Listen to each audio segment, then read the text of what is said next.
Alrighty. We are looking good. Wait, have I had with iron soda on there this entire time? It's hilarious. I have. Adorable. Here. Friday will stream on his maybe. I don't know. I was gonna start this earlier, and then I was like, I need to go buy shorts downtown, and then I was like, you know what? I don't want to. Just kidding, I'm gonna wear embarrassing ones for other people, not me. Okay. I do believe I want to do this again first. Because I unlocked my The trash Hobocop. containers. The smell of rotten food rises to greet you. You see soggy cartons, dirty rags, and organic waste. I kind of hope we get to a point where he talks a lot, because I actually haven't had breakfast. Because I wasn't thinking when I started this. The container sounds a muffled gong. Dang it. I could, like, actively Hobocop it, but I guess not. Okay, let's use dead body. There he still is, looking right through you with his white eyes. The body below is entirely dedicated to that corpse smell. Emitting it is all it does now. We got this. Ha ha ha. Fuck. Again, the corpse laughs at you, pus dripping from its mouth. You will never be able to hold it in. It's always too much. Every time it happens, it gets worse and worse. There's nothing more to throw up now. All that's left is crying and convulsing dryly at the same time.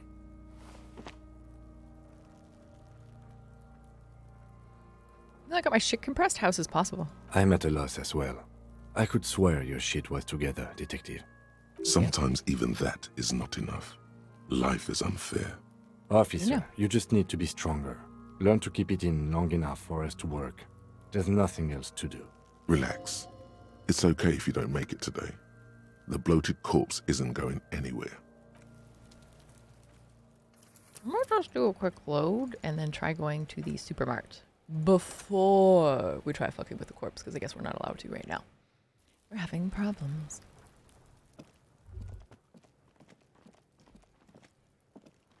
I do want to punch this child.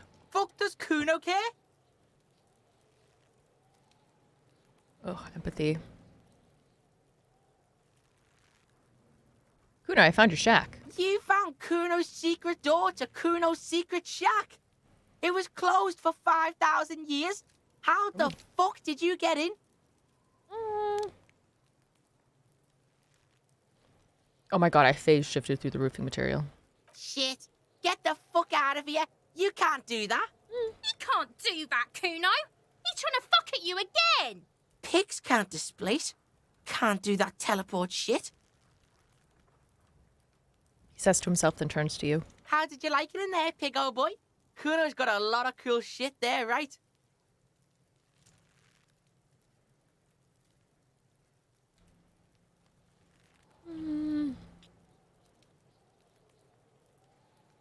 What was with the pig head? Oh, that? Kuno decapitates pigs. That's just a Kuno demo tape. He picks a bit of dirt from his fingernail. Demo tape like some type of musician? Cool pig head, I like it. I got one too. This one. Point to your head. It's shit. What? What looks is this confused. shit? Fucking on yourself. This is weird level shit. Kuno doesn't go there. Kuno's about to. Fuck your shit back to normal. What is this? I found a plate covered with powdered residue. Know anything about That's it? where Kuno gets his daily hit of electric. Kuno Shazam. Kuno rides the fucking lightning in there, pig. Bet you'd like to ride the lightning too, wouldn't you? You feel tired 6'9". and old, but you could have that sparkle in your eyes. Ooh. What's with the tube of magnesium, Kuno? It's a vitamin, pig. Don't you know anything? He looks at you like he just pointed at the sun and asked where it was. You could use some. Probably. It's a museum, right? Yeah, It's the mag. You fucking need that shit to stay on top of your game. Kuno goes through like a tube a day, rips mag like a motherfucker, and you could use a battle. Oh, don't teach him, Kuno. He's gonna use it against you, Kuno. I know about it. I rock it all the time. You're not getting this, pig. It completely takes away the hangover. It's like you didn't do anything. Like you stayed home playing with your choo-choo. He looks at you, eyes bulging. Fuck you, pig. Don't do mag. You're gonna OD and you're gonna fucking die. Good call, Pigmeister. Don't come and talk to Kuno about his kingdom.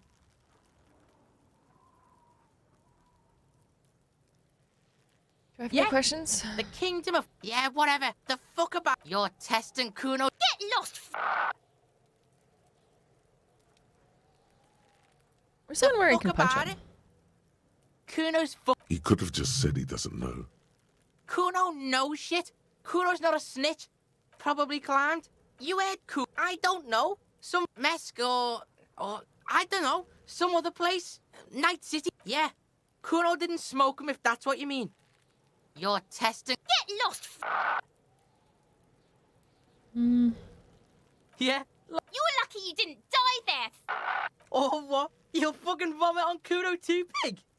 Damn it. Kuno doesn't... Can I get empathy? Oh, I need 5 more experience points. Hear that? Magnesium. That's what you're lacking. The lack of magnesium has you slouched. So it's like a magnesium, maybe? Yes, and it's critical. Look at yourself. You're practically devolving into a fish due to the lack of magnesium in your bloodstream. Need to mag it up. You need to get so magged up. You've probably had 2 heart attacks and a minor stroke already. And the only prescription is insane amounts of magnesium. You didn't say I need to become a magnesium-based life form? Yes, if you want to live, you need to evolve. You need to transcend the carbon barrier. Go to the apothecary and buy insane amounts of magnesium. It will reverse the damage to your circulatory system. Maybe I should have some magnesium shit. -1 shivers, no shakes. It's really understood that human beings are carbon-based organisms. I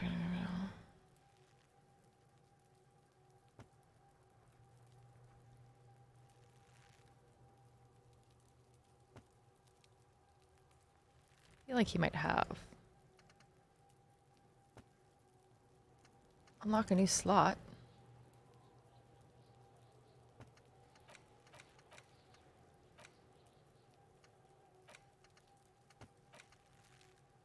Dang.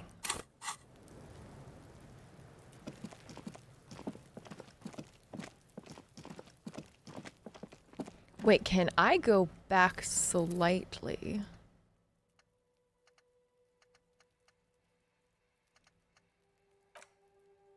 And get empathy instead of this so I can deal with this Kuno fuckhead? This led to nothing.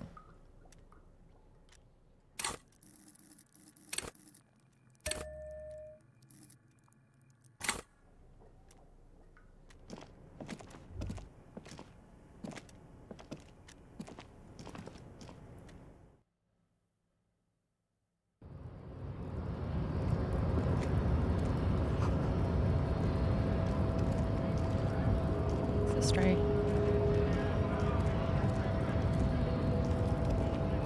I don't want to talk to any of these guys right now.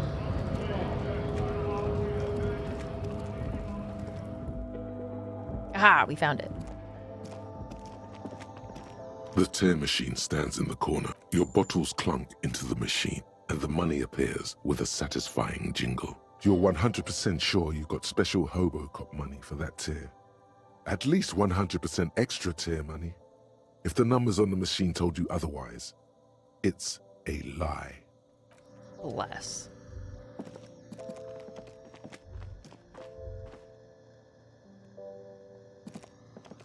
A small cabinet on the wall is filled with various medicine bottles, nasal sprays, and blisters. Okay, here. I hope Saint Baptiste makes you feel better or something. Thank you. colourful display. Again, I'm obliged to inform you that both alcohol and cigarettes damage your health.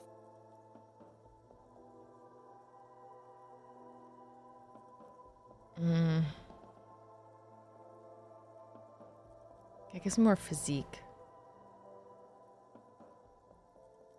Here you go, mister. I have no money. What am I supposed to do to get money for rent? Because I don't think that's happening right now.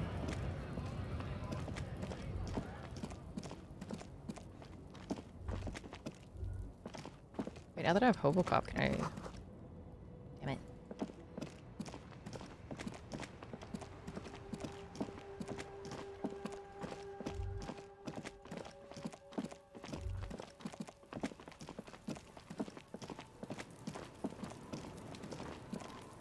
Fuck does Kuno care?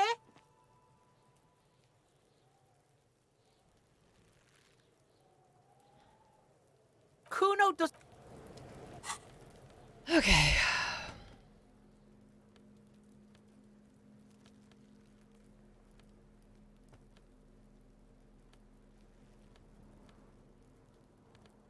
I don't know what that is.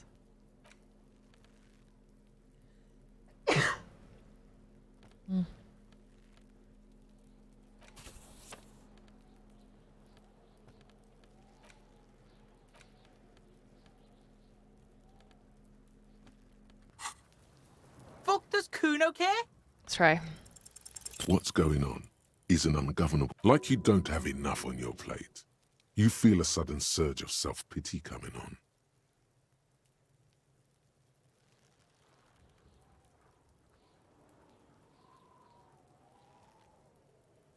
Okay,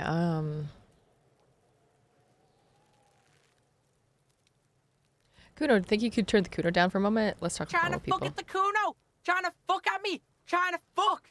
Kuno only gets higher! It's faster, faster, faster! Can't take the Kuno! Stay out of the reactor!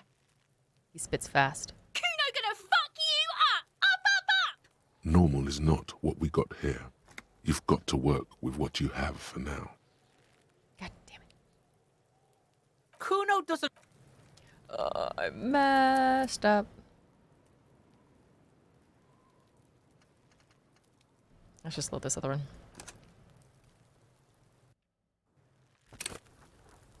What the fuck to do with Kuno? Kuno. You punch that little shit in the face.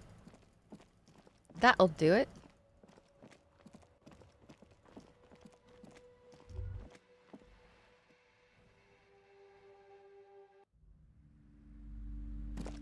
Okay, let's try this.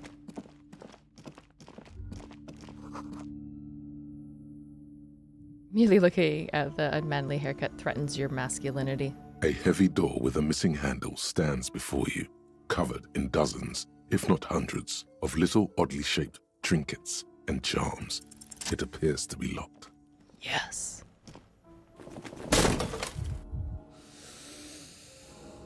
Wait, let me heal. Let me heal. You smash into the wood and see a small crack appear on the door frame. It's going to take one more try to break through to the other side. Shit. But you've done it. You're not thinking of trying again, are you? The lieutenant stares at you as you stand there, silent and brooding. Fuck this system. Freeze, dirtbag. Smash the door. Hands up now. Fuck, it hurts. Me.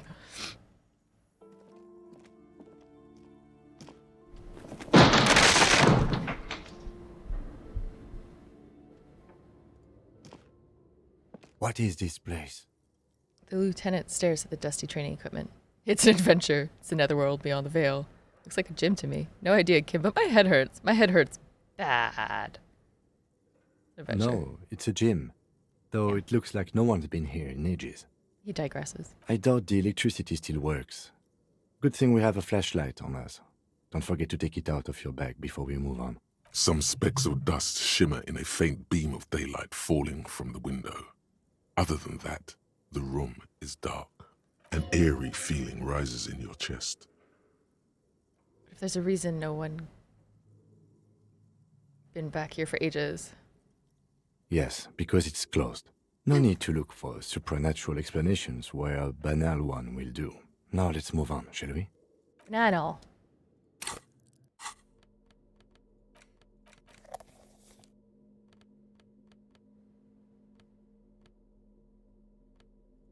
Got that in my shopping bag, because I'm Hobocop. Sounds dripping from a punching bag. Poster says, "This fortress, the rest is worn off." Nice.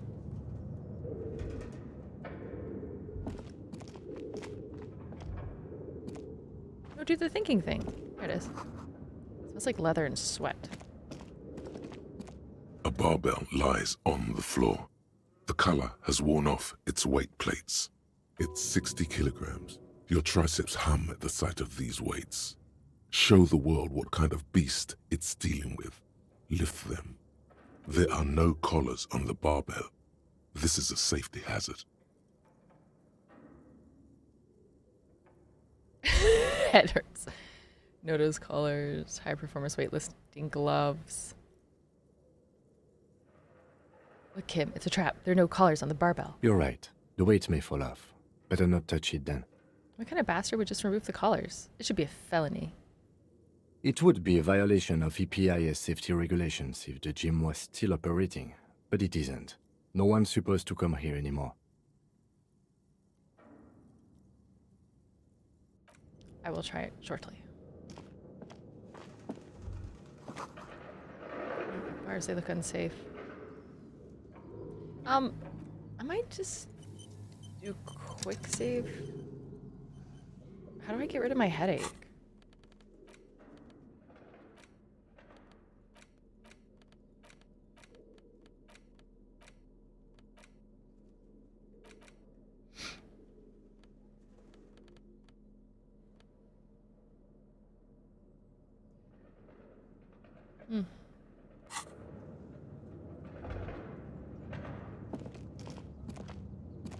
Let's try it.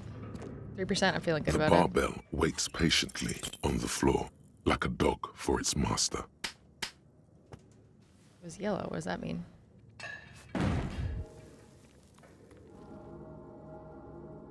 You manage to hoist it off the ground, but the barbell feels wobbly and dangerous. Your hands slick with sweat. Turns out you're no beast, just an... Oh, damn You feel it. something in your chest, an unnatural pressure. It's spreading to your left arm, your jaw. Yeah. Someone.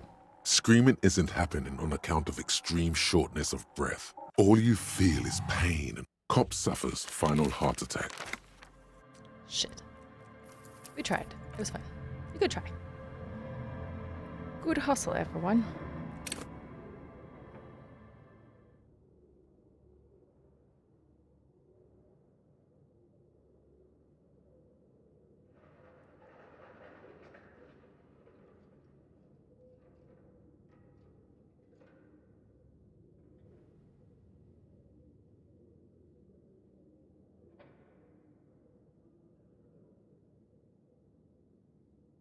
Ooh, I got 7 minutes until I gotta check on the dryer.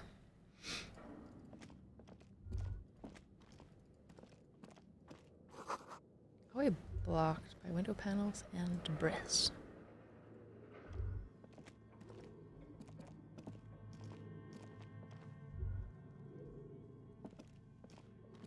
Ooh. Oh.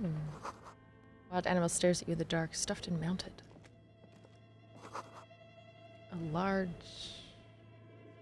thing full of strange liquid. Drink it. I love the kitchen lights on. I should shut that off. Airship rotors covered in spider webs remind you of blades. Now we're getting spooky.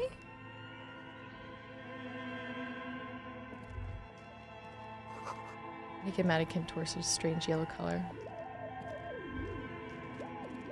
Your flashlight slides over an old green chalkboard covered in scribbles, sketches, and schemes, like some ancient cave mural. Some of the writing has faded with age, but you can still make out sections here and there. Photos and drawings have been pinned to the board. These lithe, pointy-eared creatures appear to be different types of Welkins. You make out autumnal candle Welkins casting wax-based magic. Translucent Welkins with organs shining under their skin. And even ether Welkins hailing from the vast emptiness of sidereal space. One of the Welkins, towering among the rest, appears to be different, however. Examine this Welkin.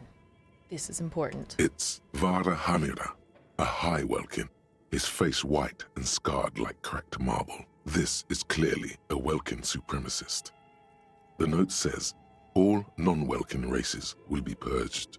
The Haldor, the Twarg, the humans, and even headless men, all of them, purged.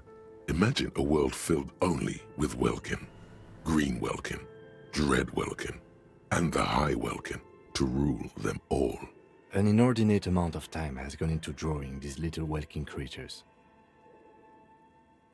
Who are these creatures? Who drew them? And are they real? I have so many questions. Whisper, what if that is a Welkin supremacist? Political commentary. That one has a great beard, too. The lieutenant nods at the Welkin's facial hair.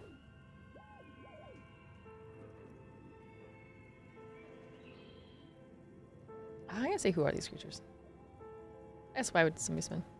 This looks like concept art for a project. It's not really real.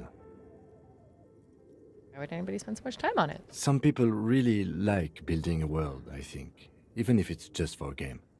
This has been educational. Just look at those details. So much effort. Like the photos. The photo collage depicts barren, icy landscapes wrapped in perpetual night. You see permafrost and glacial landforms, dead trees grown in under the snow. Entire oceans have been frozen from shore to shore. There are pictures of settlements on dried-up riverbeds, abandoned in a storm. Animal corpses in the dark, carcasses and bones. Albeit dark and cold, this vision also feels cozy in its own way, like eggnog or morphine, a much-needed respite from our own world. A pinned postcard reads, "The heat death scenario. A desperate fight for geothermal energy engulfs the world as Wirral becomes untethered from its sun, drifting through the universe." Inspect the schedule.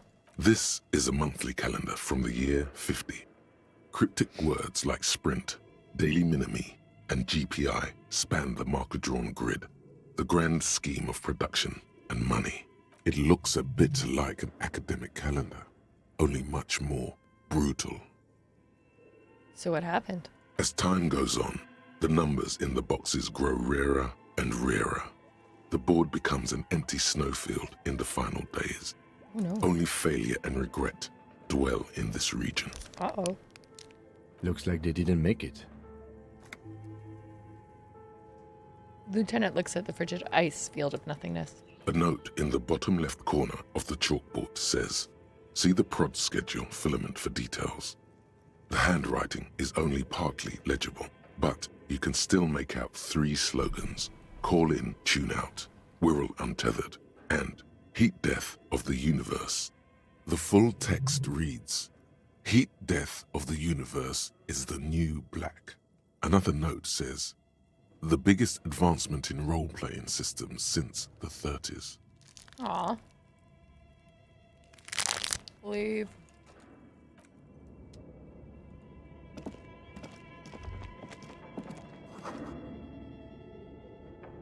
Where are the closed views to display?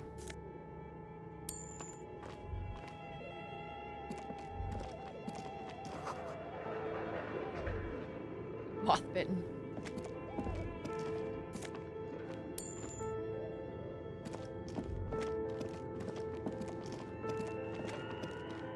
This appears to be some kind of machine with a cube-shaped heart and a wired framework.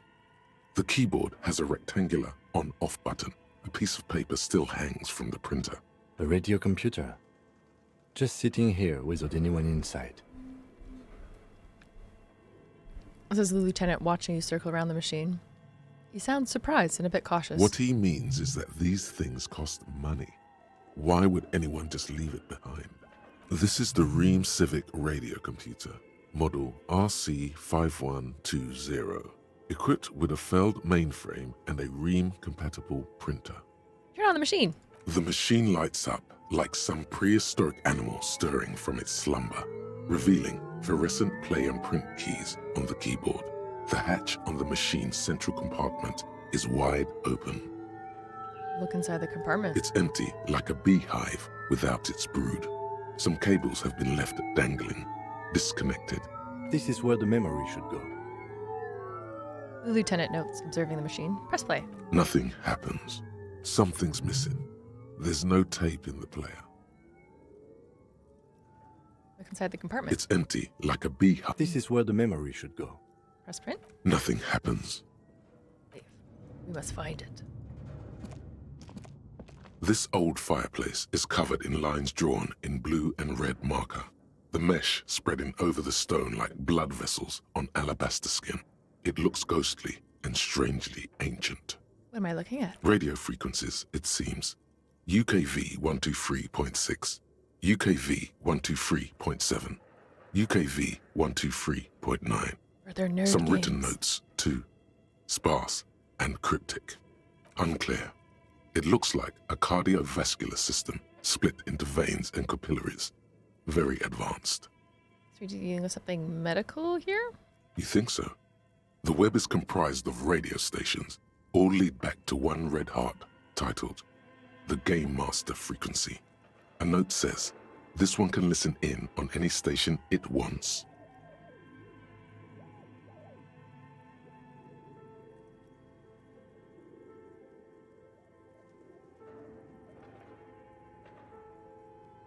They must have had massive airwidth. These things don't come cheap. Wait, who's the game master? Someone very important. If it's a game, then who's playing? Whoever decides to call in to a call-in station, it looks like. A list of names under the stations suggests people across 6 Isolas would be playing. Muindi, Insulinda, Kotla, Grad, Samara, and even Ilmara. My God. It's as if the less money they had, the more ambitious their project became. The lieutenant leans closer, his finger tracking the maddened rhizome.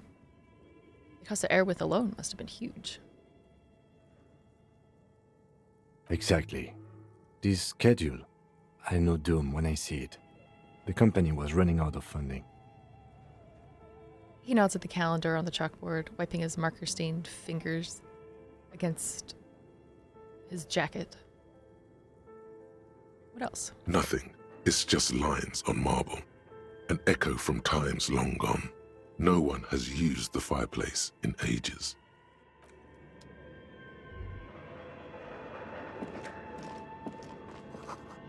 Scribble notebook, develops RPG universe.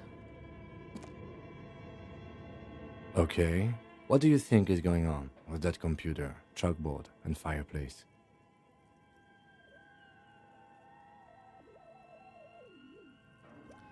Looks like a failed business. The only question here is what the hell were they making? Yes, that is the question. The lieutenant takes a step back, steeping his hands. Like he's ready to lay out a fine theory, crafted together like a puzzle box. It looks like one of those popular pen and paper role-playing games, only these people were trying to automate it, make it work on radio computers. How are they planning to do that? Through call-in stations. None of the players have to be physically present. Anyone in the world can participate in the game, as long as they have a two-way radio. He nods at the fireplace. Then there's the Game Master frequency that listens in on the smaller call-in stations. I think that was supposed to coordinate the stories, functioning as a master of ceremonies of sorts. Coordinating so many games would take a whole switchboard of people, possibly divided into sub-frequencies. Has anyone ever done this before? Not to my knowledge. They make automated games in Grad, Messina, Königstein. You know, places with industry. But I don't think anyone has attempted to create an inter-isolary game before. We just don't have the technology. And this was a role-playing game? Indeed, those Welkins are a dead giveaway. Role-playing people love that stuff. The world looks like a modified version of the WeWorld board game, with hit death thrown in. He points to the chalkboard. What do you think happened to the company? No idea. They stopped filling out the schedule on the chalkboard. Wow. Indeed, it's ambitious and untethered from reality, but The lieutenant tilts his head, thinking. It's just a play to cheat money out of investor pockets. The world is cold and lonely. This would keep it company. Let's finish it. it's too late for that, I'm afraid. No! A half smile breaks out on his face. Too late for that, he says, looking around at the derelict room. The pipes howl and the rat crosses the Okay, floor. let's keep moving.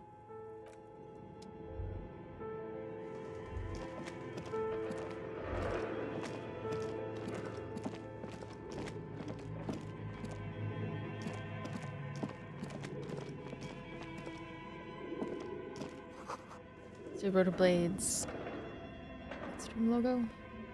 Money? Production schedule, filament memory. Oh, nice. Got it.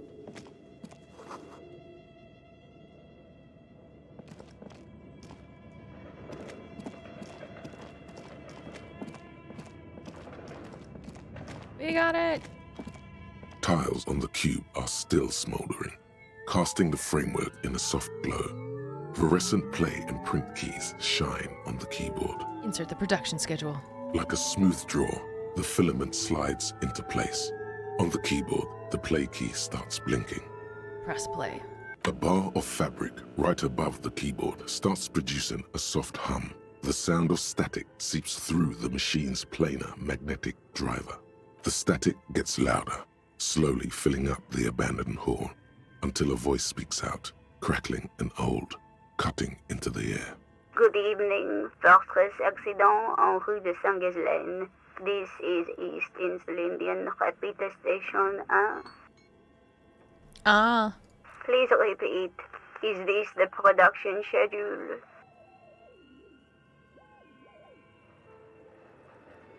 What are you, a machine or are you alive? Yes, I am alive. I am 74 years old and my name is Yvonne. Now please repeat.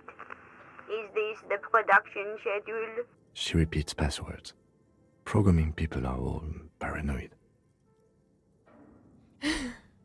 Yvonne, my partner, tells me that you're here because radio computer guys are all paranoid. Okay, but where are you? How did you know where I am? I work as a repeater at the East Insulindian Repeater Station. It's my job to know where you are, Fortress Accident. As for me, well, I am sitting in my cubicle, surrounded by a wall of radios. Now please tell me the reason for your call, Fortress Accident. 2 seconds. I need to grab some stuff from the laundry.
Dryers you pay for need to have a 5 more minutes option because that's ridiculous. Right.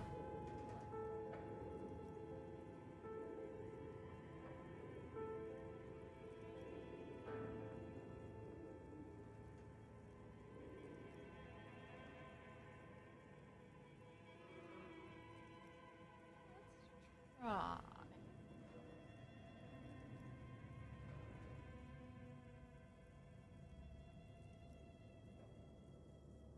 Lighting for a minute. It does appear to be quite dark in here. There we are. Okay. Smacked my foot again. Okay. What do you call this first Fortress section? Accident is the company on whose name the terminal you are currently using has been registered to. Do you have any other information on this company? What's ridiculous, the laundry isn't dry, so I just have it spread about everywhere. One moment. You hear her flip through a catalog before she reads out with studious care. Fortress Accident SCA produces revolutionary interactive call-in radio games. That's what the catalog says. What is that? This interactive call-in radio game? Any other questions? Aesthetic drowns her response. You hear her ask when the connection finally improves. What is the production schedule? The filament you have inserted into the reader. You mean the glowing thing I put inside? Yes. Is that the production schedule? Yes? Good. Please repeat the password. This is the police open. Please open this thing.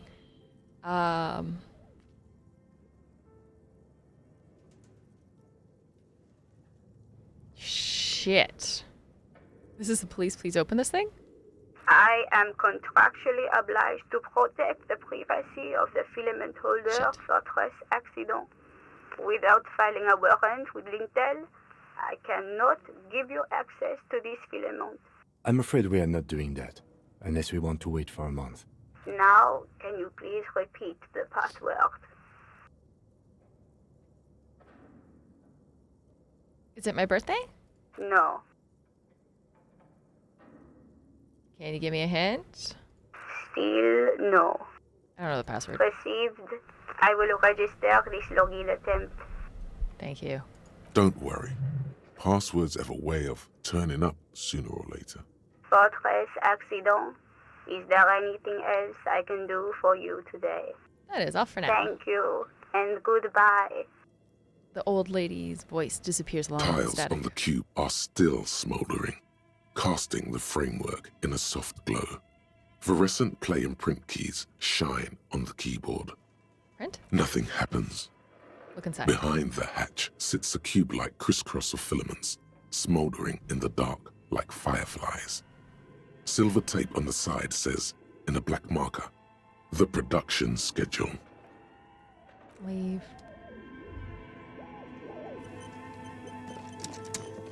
Let's try.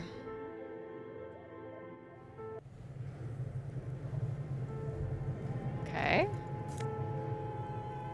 Ooh, yes.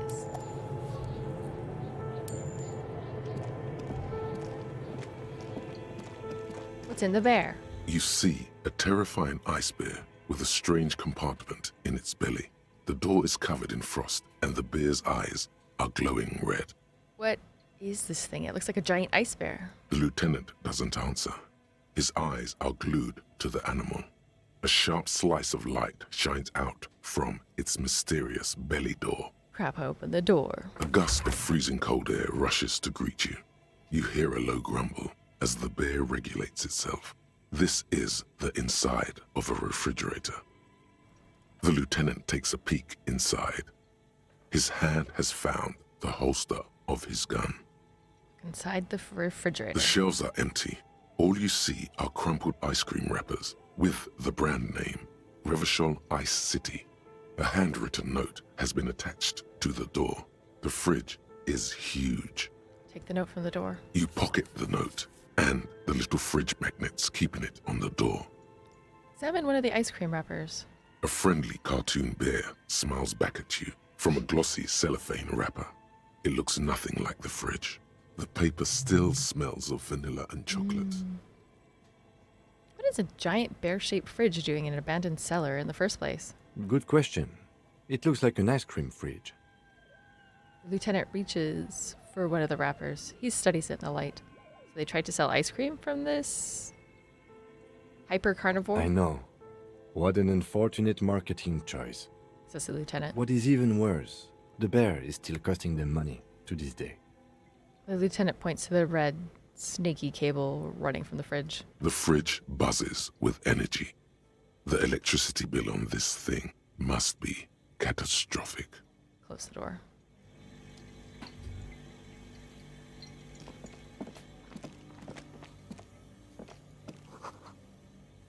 Ooh, ice cream maker. Oh, this is going out places. Let's go down over here. A thick layer of coal dust covers the furnace, coloring it pitch black. Kim, what is this thing? Is it a furnace? Looks like it. Looks like an old central furnace used to heat the building. It's connected to the chimney. He opens the door and gingerly peeks inside. No one has used it in ages. No signs of any recent fire.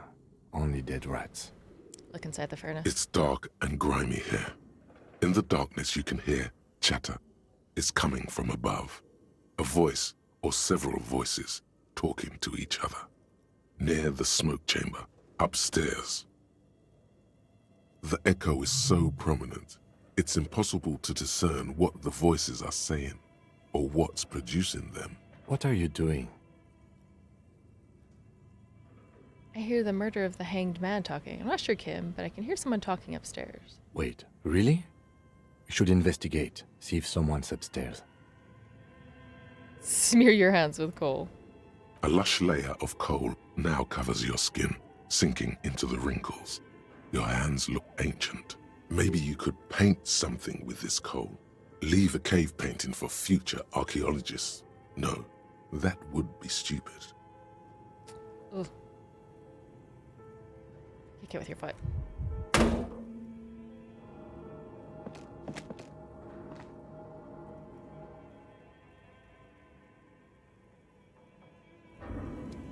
God damn You it. feel something in your chest, an unnatural pressure. Did I give myself a heart It's attack? spreading to your left arm. That's just No. heartburn. It's many years. There's all no go. shame in cop suffers final.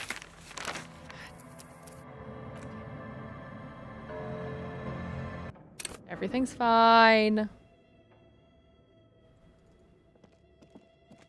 Wait, let's look here again. See if there's a password. This old fireplace, radio freak, unclear. It looks like a car. You think so? The web is comprised of radio stations, all lead back to one red heart, titled The Game Master Frequency. A note says, they must have had massive air width. These things don't come cheap. I have one. It stops at half health, so I'm like, cool. I got Whoever half health. decides to call in to a list of... My God. It's as if the schedule. I know doom when I see it. The company was running out of funding. Nothing. It's... Your flashlight, some of the writing has faded with age. The handwriting, the full text read. It looks a bit like an academic calendar, only much more brutal. Your eyes glide over the photo, entire, albeit darkened, a pinned post, the photo, entire, albeit a pinned post, these trends, one of the Welkins, towering, it's var, the hull. An inordinate amount of time has gone into drawing these little welking creatures. Just look at those... I love how Kim likes everything that's happening. Do you know the password? Yes? Damn it.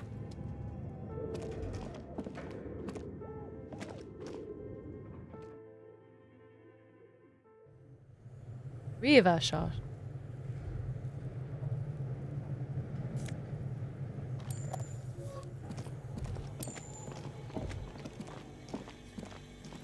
You see a terror, the lieutenant, a gust of the lieutenant. Of course, just a giant ice bear-shaped fridge. He relaxes his hand, his face bathed in the harsh light of the open fridge door. Let's take a look inside. The shelves are empty. You pocket the note, a friendly the paper still. Good question. I know. What is even... The fridge buzz. Since we just did it, I'll just power through it. Let's see. Does this note have? The note is written with a blue pencil on a piece of lined office paper. The kitchen magnets have left spots on its surface. Does it say anything interesting? The lieutenant leans closer to read the crumpled note over your shoulder. This is tangential at best, but the lieutenant's detective instinct is still active. Read the note. Someone has scribbled, S. I can't believe the off-site copy is still here. The illiterate ginger kid keeps stealing stuff from the studio, so I had to hide it somewhere safe. You'll find the filament memory with the off-site copy in the frozen ice cream maker. Please take it home, ASAP. It's important. I'd do it myself if I lived in a civilized place with a freezer. Take care, Sully Soif. Wonder who wrote that note. Looks like someone from that radio game company upstairs. I'm a little surprised they just left their property lying here. Maybe they had to leave it in a hurry. That's a plausible hypothesis. Remind me again, what's a filament memory? It belongs inside a radio computer, storing its memory. It's like a tape. You listen to disco tapes, right? It's like one of your disco tapes, only for a computer. Who's the illiterate ginger kid? Really? You don't have a single guess? The lieutenant looks at you, the corner of his mouth curved to a smug grin. You mean Kuno? Oh, I'm sure that child would love to get his hands on the filament memory. Even if he doesn't know what to do with it, he'd probably try to pawn it for speed, based on our encounter. Do you have any idea where the frozen ice cream could be? I don't know. I assume it's somewhere close to the ice bear fridge.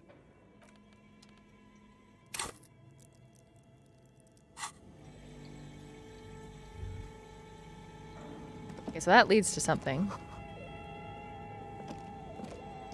Oh, I keep forgetting I can zoom out.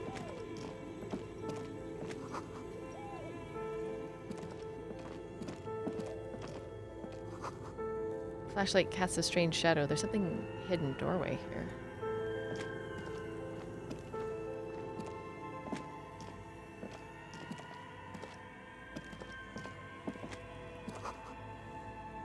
Two rusty rifles are hidden above the piping. They look inoperable. Someone has stuck some busted guns beneath the ceiling. A few bricks have fallen off, revealing a compartment behind the wall. It's too dark to see in. Where are we? Look around the secret room. Seems like an old bunker from the Revolutionary period. Look at all those rifles. Must be an old weapons cache. He points up to the rifles under the ceiling. Look, there's a hole in the wall. Shine the light on the hidden compartment. There is, yes. And there also appears to be something inside the hole. Interesting. Do you want to take a look? Okay, I do. Your hand reaches deep into darkness and spiderwebs. Rummaging around, you find rusty rifles hidden away. Rifles, Kim. Are these any good? Like the rifle. Most of them are rusty and inoperable, like the rest. But one catches your eye. A bolt-action model with a fine wood stock, in better cosmetic order than the others. An old Bell McGrave rifle, Revolutionary era, prized for its reliability more than its accuracy. The rest are probably Bell McGraves too, just too damaged to be sure. This old Bell McGrave looks okay. That's a rare sight. Seems to no longer be functional, but still a beautiful thing in its own way. The lieutenant whistles as he admires the rifles, eyes gleaming. What does this mean, a rifle here? It means there are firearms, albeit inoperable, still lying around in Martinez. It's an interesting coincidence, I would say. Might come in useful in the future. Nice. I got a gun. Can put it in my pocket. Guess you can almost maybe afford to sleep tonight. Just kidding, I'm going in the dumpster for sure. This orange machine is buzzing like an old submarine. It has a hand-cranked ice cream churner on top and an electric freezer that appears to be frozen shut. Try to crack open You the slip lid. your fingers under the frozen lid, but the ice is too cold for you to get a good grip. No, this is going to need something else, some kind of super pry bar. Don't even try to open it with a regular pry bar. You're just wasting your time. If you want to try again, then you need to have the pry bar in your hand, detective. Rude.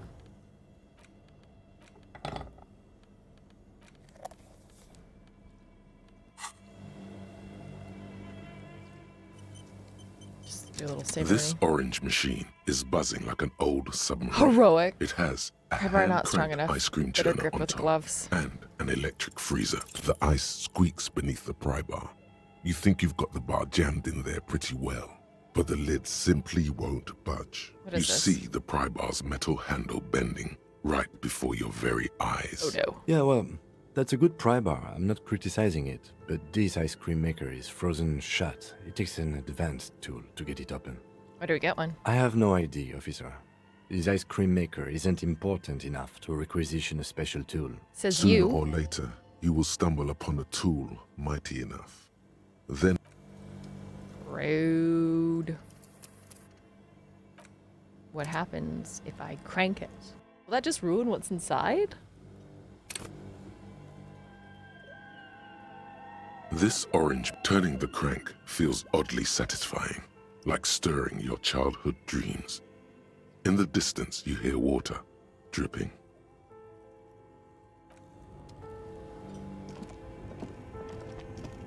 Two cables are plugged into the breaker box. The red one leads to the ice bear fridge, and the black one to the ice cream maker nearby. An electric sizzle. The room is slightly quieter now. I want to know what's... Well, wait, I don't want that to ruin what was inside, so I'm not going to bother. Except dripping was nearby. What does the dripping mean? Two cables are plugged in an electric sizzle.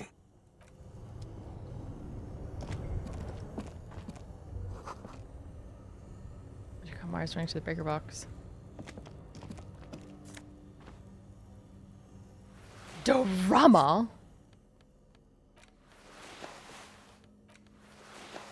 Yes. Queen, yes.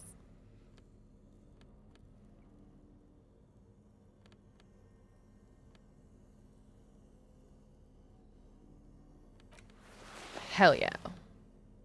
This is a look.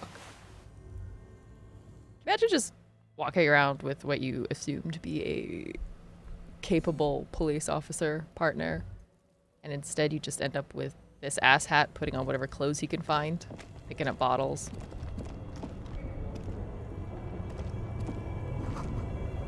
The window, people's feet shuffling low on the street.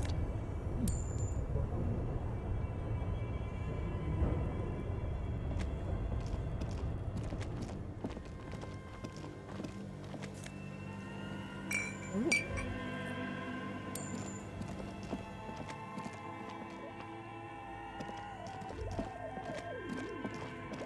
The bear's eyes are dead and empty.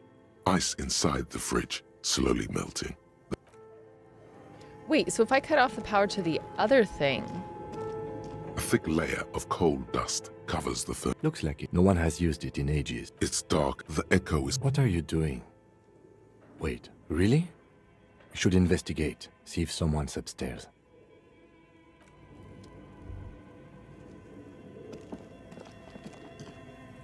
Quick check for the password. Maybe we got it. I doubt it, though.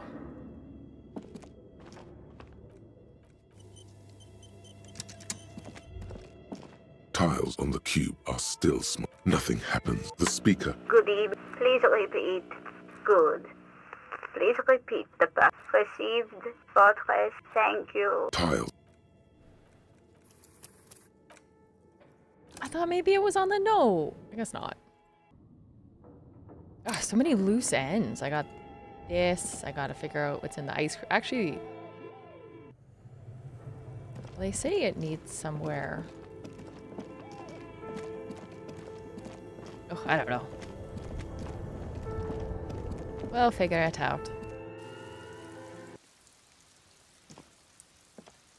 An old call box with a matrix of push buttons lists all the companies in the East Delta Commerce Center. Silence. No one answers the doorbell. Silence. No one's home at Fortress Accident.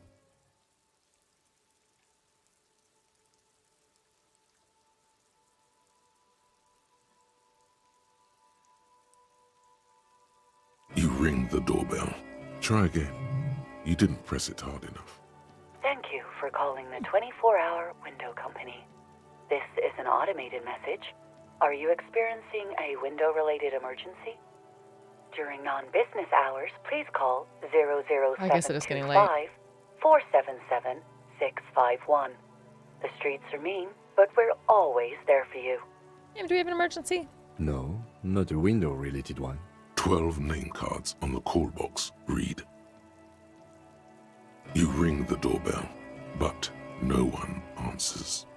All you hear is static, but no one answers the call. You wait for a minute or two, but all you get from the call box is silence. No one answers the call. Silence. No one answers. Boo.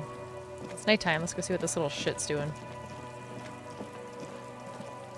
Why is he still here?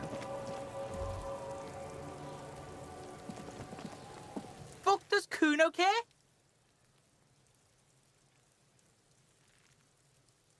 We're gonna find a You shack. found Kuno's secret door to Kuno's and then what? You fucking there? You fucking Kuno's kingdom? He's trying to fuck at you again, Kuno. That's a Oh, big end. that? Kuno decapitates pigs. That's just a Kuno demo. What? Fuck your shit back to normal. What is this? That's where Kuno... Bet you'd like to ride the lightning too, wouldn't you? It's a vitamin pig. You could use some. Yeah, it... Oh, don't teach him, Kuno. He's gonna use it. You're not getting this pig. It completely takes away the hangover. It's like you didn't... Fuck you, pig. Don't do. Good call, Pigmeister. Don't come and talk to Kuno about his kingdom. The fuck do you want with it? It's a You could use. Yeah? Oh, don't. You're not get... Fuck you, pig. Don't do. Good call, Pigmeister. Oh, I missed Don't the come thing. and talk Well, to Kuno about his kingdom. Kuno doesn't... Hear that? Magnesium. Yes. You need to get. Yes. where can I sell things?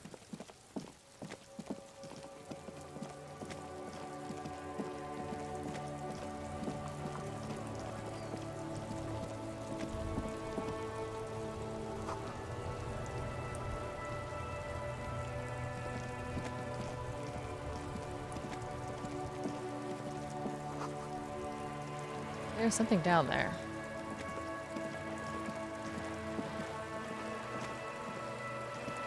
I don't want to pay money for it, but I'll look at it.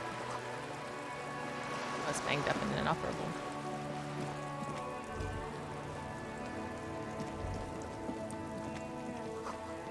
Tires leading to the roof / rim almost washed them off. Spirited chirps and clicks. Swallows fill the air. Hello. Life doesn't need to be a struggle. He covers his mouth to hide a burp. I'll be with you in a moment, officer. Let me just finish my sandwich. Talk Yeah. to Angry Hard René first. That's to his partner. But this was an Have you officer. no shame? Whining about your back every time you bring out the measuring tape. The man says to his partner. René, you're a man with a fork in a world of soup. Please, let's just try to enjoy the game, all right? This one's still chewing on a sandwich. I'm trying to, but you keep breaking my concentration. You're old. I can see that. We're both old. Now stop grabbing your ass like it's a girl. Let's do it. Hand-eye coordination. Grab the ball and show him how it's done. Yes. I'm so cool. I see backwards. You are immediately surprised by the ball's lack of weight. No matter. You'll make it work. Feel the ball. The cold metal ball is surprisingly smooth against your neck. It has a pattern on it. Probably a sponsored ball. Yours would only be covered with bumps of learning and scars of victory. Already your muscles are adjusting to the weight, the nervous system calibrating, until you and the ball have merged into a single entity. The man ball is ready. A chilly breeze ruffles your hair as you stand there, feet firmly planted. All sounds, smells, even the wind, Everything fades until the only thing left is the union of man and ball. There's time for one last glass inward. Who am I? An embodiment of pure motion. A fine-tuned locomotor running at maximum efficiency. The inertia can't be contained no more than a bullet leaving a gun. Let go. Be the bullet.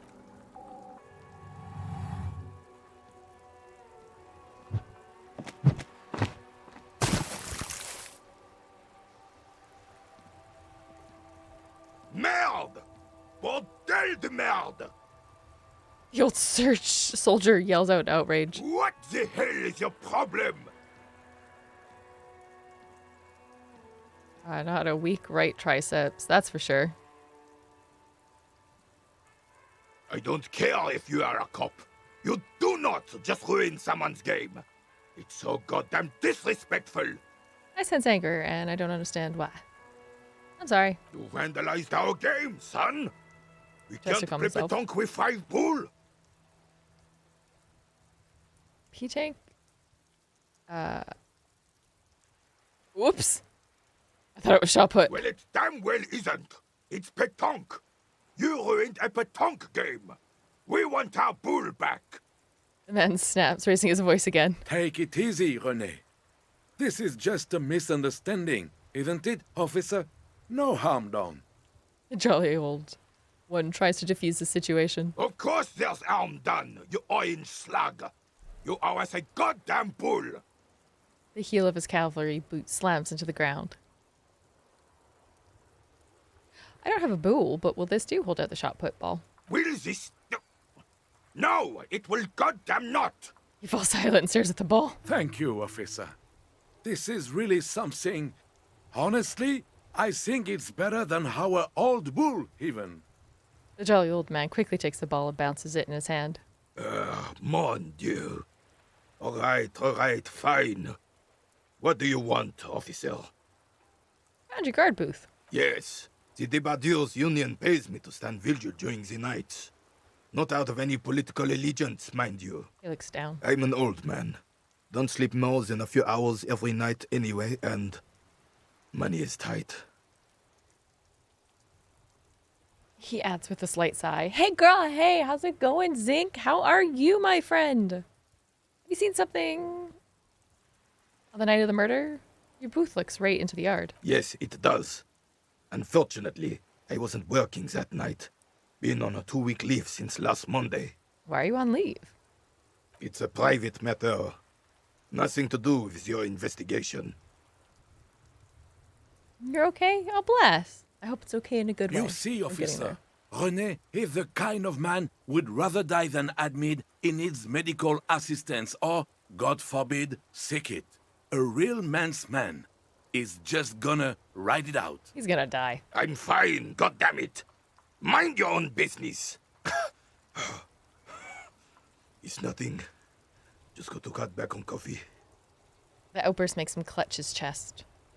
So who was working the shift that night? No one. The boss has been unmanned since last Monday. There's no other guard. It's just me. He looks suddenly very old and tired. No one has been guarding the container yard since last Monday. Yes. It's not actually an issue. I mean... Look, officers, the container yard doesn't actually need a guardsman. Never had one before René. Monsieur Claire had that booth built specially for him. It's mostly decorative. His partner jumps in. Mostly decorative? The possibility of someone being in there is enough to discourage any ill-minded individuals. He tries to argue. Evrard created this job for René because he knows the Royal Carabiniers' pension of honor and PTSD isn't something a man can live off. A decorated Kingsman collecting tear reflects bad on the whole neighborhood. His words. Never gets it. Big guy looking after small guy, everyone working together. I love it. Such dependency only weakens a man further. Do or die. There's no middle ground. Renee is but one man. We need a program, get all the elderly back on the job market, keep folks motivated. Renee should rent out his services, invest the profit, get a few more guys, expand and repeat. Wage work is a dead end. There's absolutely nothing wrong with Terry collaring. This is my side thing too. Proud holds out the tear bag. Oh no. I did not ruin their game. I fixed it. It's fine. I had points for being impulsive, so I took it.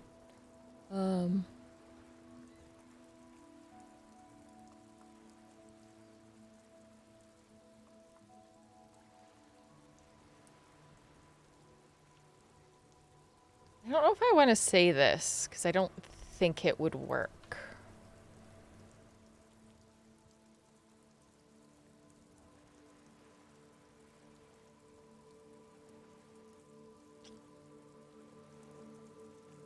I'm not logical. Let's just do this. Oh, Hobocop. I didn't mean to imply there's something wrong with that. The Jolly Man I says do quickly. it too. Everyone does it. It's an excellent side thing. Yes, yes, yes. Can we conclude the topic of my guard boost now? I saw a picture there. You were in it. Who's the girl? She is nobody. This is none of your concern, and I refuse to discuss my private affairs with the RCM. His features stiffen and he gets a cold look. The lady is Jeanne-Marie Beaulieu, and she sure as hell wasn't a nobody. Gaston speaks with a soft voice. Got it, thanks. Yes, yes. Like I said, I would be up anyway, so might as well keep an eye out. It keeps my senses sharp. He brings it up again. Do you think about man hanging in the backyard? Unfortunately, I don't. Unlike most of the locals, I have no qualms about assisting law enforcement. But this affair has passed me by completely. And most of the locals... In Martinez, the union is the law. So can you really blame them? But you don't have a problem with cops? Cop is a pejorative term. I don't have a problem with policemen. On the contrary, I admire the effort to bring order to our streets. So again, you don't know anything? If I knew, I would not be afraid to tell you. I simply don't. I'm an old man, not a coward. The daily business of the riffraff no longer concerns me. You seem to be playing in a crater. Yes. The terrain here provides an interesting variety to a familiar game. The man nods. Do you know what created it? I do. Fire from heavy artillery. He nods, straightening his back. Okay, it's a crater left by artillery fire, but why? Why what? Why was heavy artillery used? Because that's what happens when communists hijack your country, execute your supreme leadership, and turn your capital into a slaughterhouse. You use heavy ordnance to clean up your home. Wait, who are the comrades again? Commies, communists, socialists, anarchists, call them what you like. They just chose a name to feel special. Senseless sentimentality. The Carabiniero frowns. Do you use artillery fire against them? Sadly, no. It was the foreigners who brought them to their knees. We fought valiantly. Too valiantly. So valiantly we got licked. He adds, squeezing a bowl in his fist. Should have fought dirty, like they did with their suicide sex cult propaganda and mad anarchist women strapped to shrapnel bombs. We didn't, though, and we lacked caliber. God bless him, but the suzerain's cannons simply weren't big enough. Why shall I hear Martinez? Because this place is a damn beachhead. Had to soften the commies up first. He said, pointing to the bay. Beachhead? Yes. The military coordinated amphibious landing to take back Revachol. He nods, inspecting you with some disdain. Martinez was used as one of the 3 footholds in Revachol during Operation Deathblow in 08. The other 2 are off in Stella Maris and the Delta. Deathblow sounds grim. This here is Blood Ground, where coalition boots first made landfall and cleaned those rabid dogs out. Most likely, we're playing pétanque on their mangled corpses. He says, looking down at the soil. Blood ground. You got old René going there. Like he isn't hungry enough already. I'm gonna give him a heart attack if I continue with this. that why everything's so bombed out? Ah, that explains all the war damage. Damn right, son. They lit the fire of hell on the city before they stormed it. And it worked, too. It's a strange gleam in his eyes. The rest of the city got cleaned up, but Martinez they keep as a monument. And now the Union Socialists are practically running the place. Well, it's your own damn fault. You, we, the coalition, Revachol, whoever you want to blame, never finished the job. Officially, the party never surrendered. Of course they still hold influence. The jolly man remarks. You don't even begin to truly understand the players at the table, let alone the specific circumstances surrounding the... What do you think? He stops mid-sentence and turns to you. That's how it should be, soft socialists paving the way for the hard-working class to take over. Foreign powers cleaned up our mess, and now they rule us. Shake your head in shame. The coalition seems quite capable, actually. Commies don't understand how money works. Nothing. I don't think I just do. Sounds like me. I'm just so damn sorry it had to be the coalition. After 8 years of fighting those hyenas, boiling cats for food and drinking piss in the mountains, He really isn't paying attention to your words anymore. I would have preferred if the Right Honorable King Guillaume returned to Revachol, or even if that damn clan Frisel had risen from the grave and led us. Sadly, that was not the case. Instead, all that is just, holy, and beautiful in the world was wiped away, and now it's neon signs with toothpaste ads everywhere. Foreign influence peddling garbage and stupid music on the radio. He sighs. This is just what the commies wanted. This was their plan all along. This is what they wanted to replace the role of the suzerain with. Who is this Friesel? Damn Frisel. He was the king we couldn't protect. The Carabineers failed him, and the crown. He died in the hands of the Hyperlay, in a very public execution. The old veteran falls silent and massages his chest. He slouches as he says that. It makes him smaller, admitting they left the king to the mob. You mentioned this other person? A true king in both blood and mind led Revachol before Frisel. He would have been better, but the damn commies drove him into exile. What exactly is this other thing? Suzerain is the king! Has everyone forgotten already? They've forgotten already. And he slowly nods and says to himself, It's no use talking to you. You were still in Daddy's balls when it happened. When we took our last stand against the filth and rode the cavalry straight into gunfire. An extremely inadvisable strategy against automatic weapons. Be sure not to make the same mistake. Is there anything you can tell me about this rifle? It's a Bell McGrave, 4.46 caliber, breech loading, Revachol made. Good weapon, accurate and reliable. His moves are quick and precise as he first checks the weapon, then aims it at the sea. This man knows firearms intimately. This one's inoperable. The bolt spring is missing and the mechanism is jammed shut. Still a beauty. Where did you find her?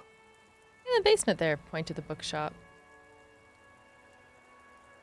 I'm not surprised. There are probably lots of forgotten wartime weapons lying around here.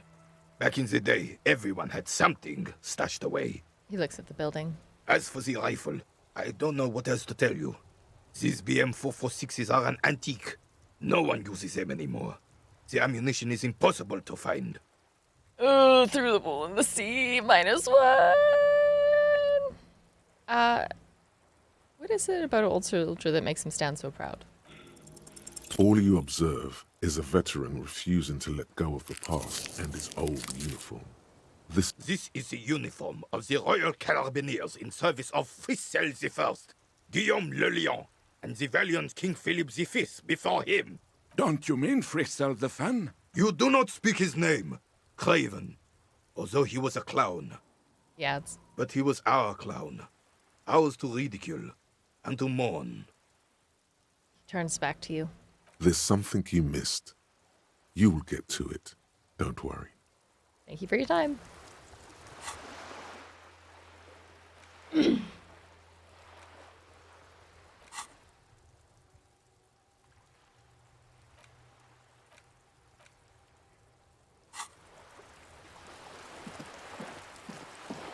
Wait, what's this? There was worthy of a real man.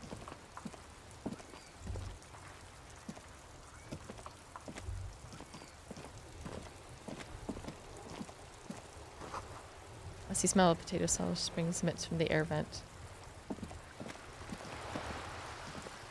Wait, I want to go back.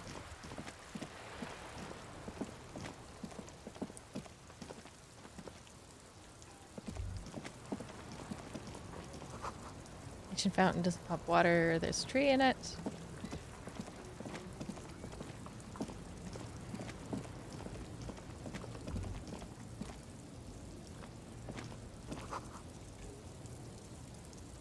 Humanitarian aid. Not for resale. There are clothes inside. Cheap second-hand clothes, smelling of strangers' body odors. Don't be shy. These are premium class clothes. Good quality fabrics, best retro design.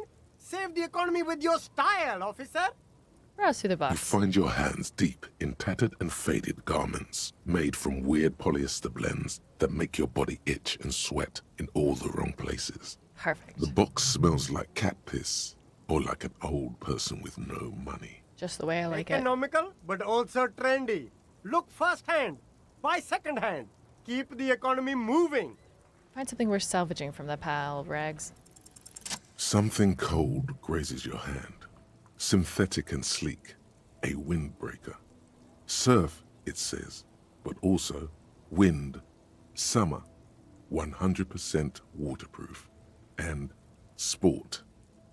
All in different typefaces. I need pants. I already have windbreakers. Good choice, officer. Mega sporty. And it's only $4.50 for you, sir.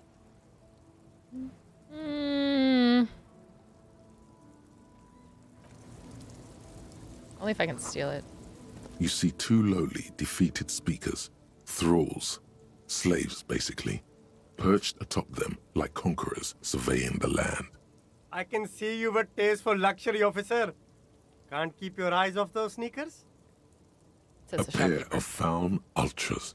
The design is impossibly sleek and dedicated, victorious, sporty. These Faun sneakers are a must-have for a track and field legend. Those sneakers, mister. Those sneakers are the latest Faun sneakers. Super sneakers. Air, super fine, super cool. Only 50 real. Damn it. These once respectable speakers have a small heat. No, don't look at the speakers, officer. Look at the sneakers. The sneakers are the stars here. What about the speakers, though? Does anyone want the speakers? Poor little speakers. All right, look at the sneakers. Then look at them again. These are the premium lifestyle sneakers, officer. The best on the market. These once respectable a small. No, don't look at the speakers, officer. These, officer? These speakers are... These a small. No, don't pity them, officer. I hate These Java. are old I am Samaran good. carpets. How are you, friend? Don't even look at them. No way, officer. These aren't for sale. They're bad speakers. Low-fi socialist junk. That's right, officer. I don't have 50 real for that. How's it going? How are things?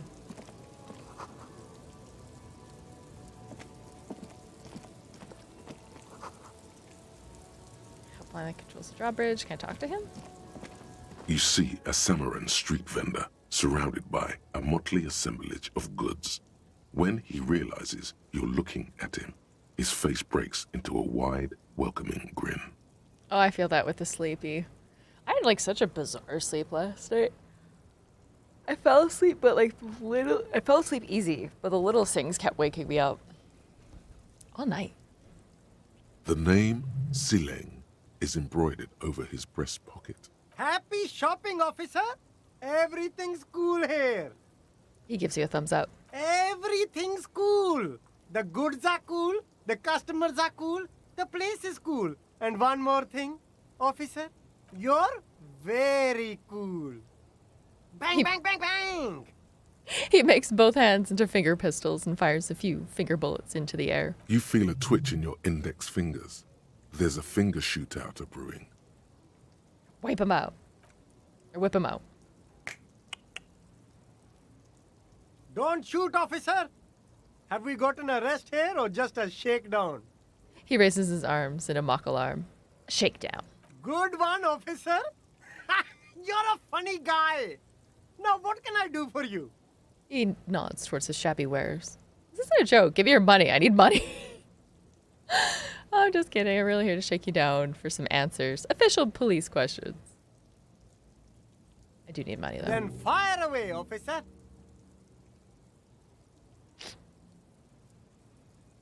Persuade him to give you some money. Oh, we'll see. What kind of stuff are you selling here? Only the coolest goods in Revachol. I've got sneakers, speakers, extremely comfy pants too. Try them on right here. No shame, only freedom. Where'd you get those comfy pants? I'm an entrepreneur, officer. I've got sources, buyers, suppliers, distributors, manufacturers, wholesalers, all extremely cool and above board. He begins counting on his fingers. Do you have a permit to sell all that? Good joke, officer. Here we don't have permits, just economic freedom. Take a look around. He takes a deep breath. You glance around the decrepit buildings, the miserable weather, the sidewalks strewn with sunflower seeds and a dust-choked air. It's beautiful. Beautiful freedom. Sweet, no permits means less work for me. Let's move on. That's right. Revachol is the best place for an independent self-employer like myself. That's why it's so cool with all the models coming here and cool celebrities. He smiles. His bright toothpaste ad smile. Is there a discount for cool officers like me? No need for discounts at ceilings, officer. Everything's already on sale. Anything you want, 50% off. Towards the crates. Well then, let me ask you something else. Anything for you. The packages you're selling have humanitarian aid written on them. How come? You mean these delicious pre-packaged shelf-stable meal kits? Really easy to cook, no hassle, really cheap too. Buy some, try them out. I think one said not for resale on the packaging. No problem here, officer. I get all this from one of my suppliers, an extremely reputable guy. And who is that supplier? Oh, he's a good guy. I think you'd get along. I'll let you know the next time he's around. Interesting. The lieutenant whips out his notebook and makes a note. Where are you from? Me? It's a boring story, officer. Who cares about the past? I'm all business now. All Revachol. Better not to mention. Sounds good. Let me get back to business. Very cool. I like your style, officer. Persuade him to give you some money. No need to dress this one up. Just tell him what you want. Oh no! I haven't saved in so long. Oh, okay. But why, officer? He stops, his face suddenly serious.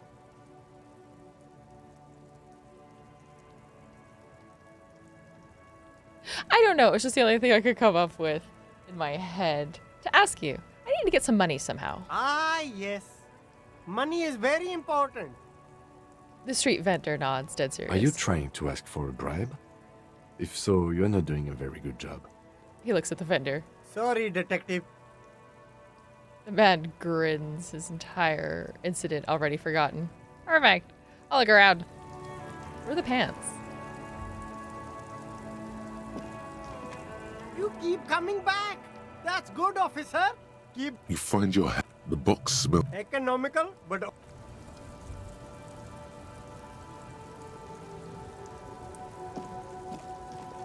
Oh, now Kim's gonna think poorly of me. Thought he'd give me a deal.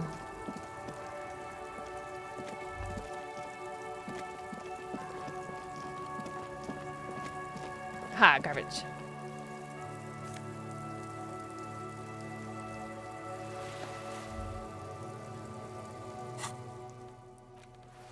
Nice. I don't know what a half light is.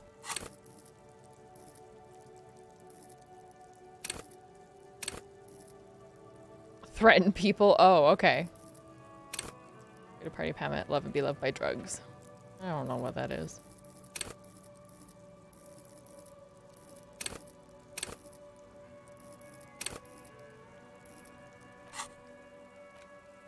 Finger pistols 9 ml.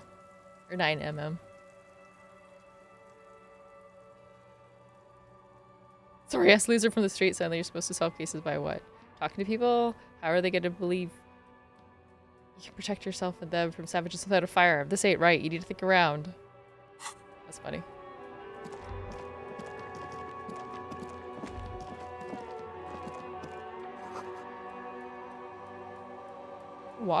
Lock water reporter. What up? Evening, officers. A burly man hangs out by the waterlock, carving up a generous serving of salami with an old hunter's knife. His eyes are fixed on a man stranded on the other side of the waterlock and on an enormous billboard that has fallen down into the canal between them. Hey Smarms, how's it going? How you doing today, friend? You know what caused all this wreckage? Point at the smashed billboard in the canal. I wasn't here to witness it, but those look like tire tracks on that sign. Weird, huh? Then again, plenty of daredevil drivers in Rivershoal. Oh, that's where my car is. Too bad it also takes a year and a day to repair anything around here. Especially a waterlock. The rest of the coast is closed off till then. Can I have a piece of that salami? Sure thing. He cuts off a slice of salami. It is salty. It is savory. It is chewy. The hangover only makes the salami more tasty. Oh, yeah, I still have Want that. some too, officer? He turns to the lieutenant. Why not? The lieutenant ponders the offer for a moment, then decides to go for it. He takes a slice of salami for the man and chews on it. Do you know what's further down the coast? Going to work soon for a few hours and like 7 days off.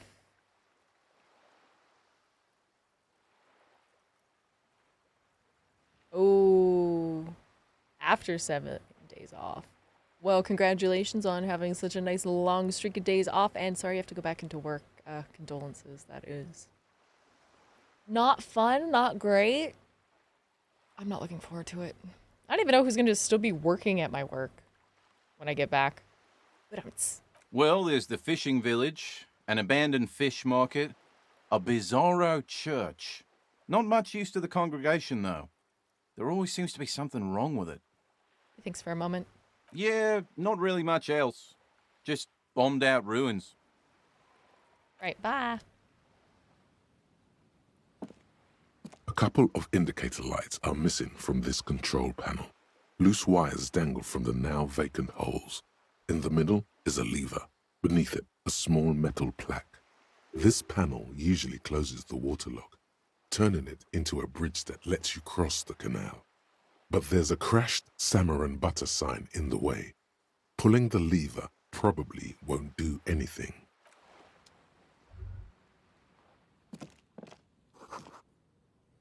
Butter sign down.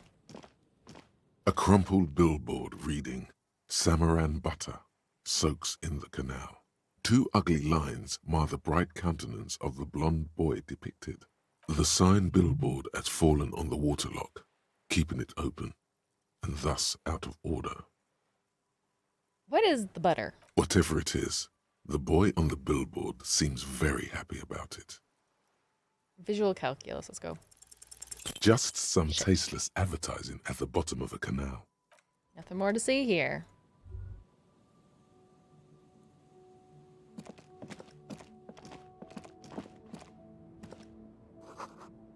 Pawn shop. Ooh, pawn shop. Does it sound creepy? Machine, antique cash register.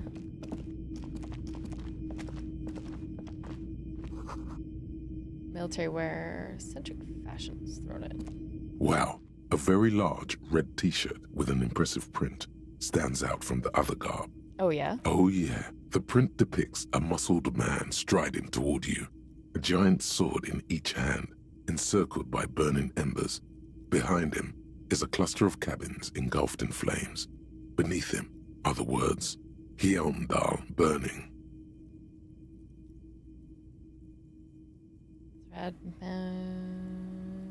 Sniff the t-shirt. Smells like worn cotton and a little old sweat there. Worn cotton with a side of flea market or trash bin. Sniffing is okay. But please don't try anything on. Can't have you leaving your photon emissions in the fabric of things you're not going to buy. It's a rad man from whatever t-shirt got there. Hell yeah, man. I don't usually carry printed tees, but this one was just pure exemplar. The shopkeep sounds enthusiastic. You must be a serious man from whatever fan. A fan? No, I wouldn't go that far. But I do think the Hjälmdalaman saga is an integral part of our shared reality.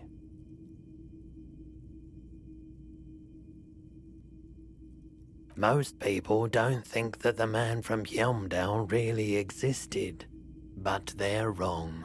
What do you mean he was real? I mean, even if the man from Hjälmdal didn't exist before the adventure novels, the stories have made it so that he has. Okay. He sounds incredulous. You sound skeptical. It's not that complicated. All that's required is a more robust understanding of cause and effect. Besides, I've been to Kotla, though not quite as far north as the Hjälmdal, and watched northern lights travel across the sky.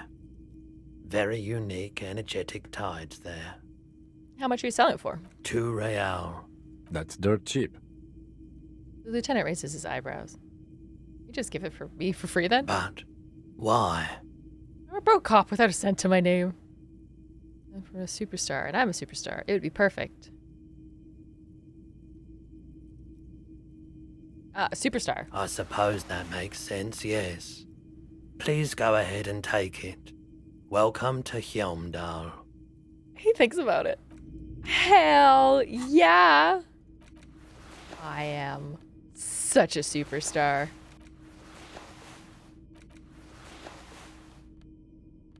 Nothing but the shirt and my plastic hobo bag. I'm gonna keep the flashlight because it's helpful.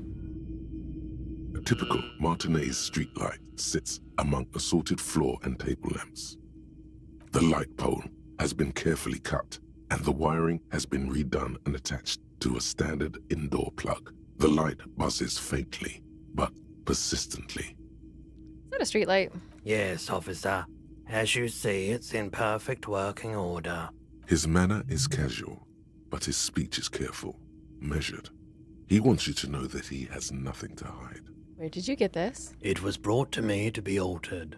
We are not here to investigate the theft of city property. He leans in so the pawnbroker doesn't You hear have to him. admit it's rather clever what he's done with it. He pauses, studying the light. How much for the streetlight? 700 real. A bargain, I dare say.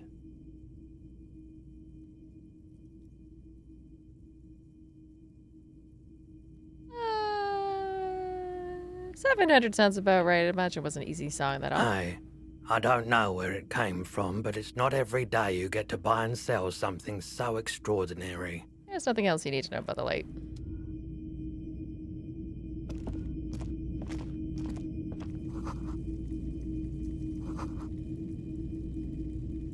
In the dark film, projectors whirring away. You see rows of toy soldiers guarding the rest of the trinkets displayed on the table. Some on horseback, others in rags, others yet in bright blue uniforms. All are stern and unyielding in their duty. Inspect the knights. Big men on big horses, clad in lamella armor and carrying flintlocks, the kind that would mow down a line of enemy soldiers in the blink of an eye. Franco-Nigerian knights. I used to be very serious about these guys. They're not all blue. These figurines also wear gold coats and caps, complemented by orange trousers. They are variously posed, wielding swords and rifles with bayonets. This is what the loyalists looked like, yes, at first. Then they wised up and got camouflage. Which ones? Ah, those. Yes, they are. I find the paint job a bit gaudy, but children like the bright colours indiscriminately. This set of soldiers isn't meant to look impressive. A few have rifles, but most of them carry pistols. Some even shovels and tall sticks. You're probably talking about the revolutionaries, yes? Yes, they are soldiers, revolutionary soldiers. I think their poverty has been exaggerated for effect. When you place them next to the royalists, it doesn't seem like they could possibly win.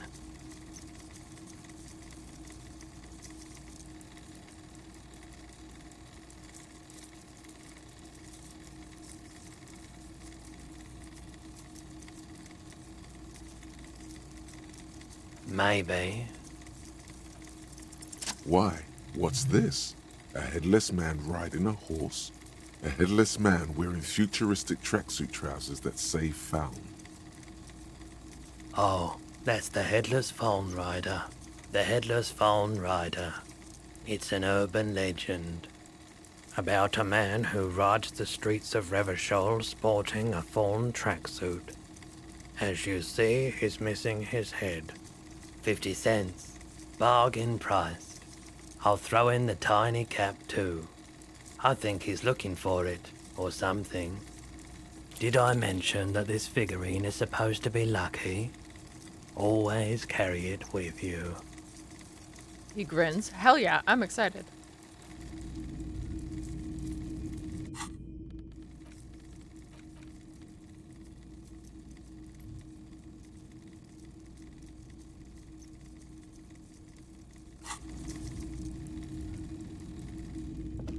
The boomboxes on the shelf look well-loved and well-traveled.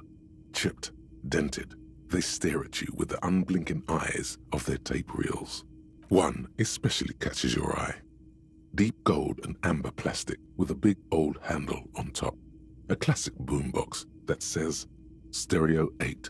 Just make sure it works before you buy it.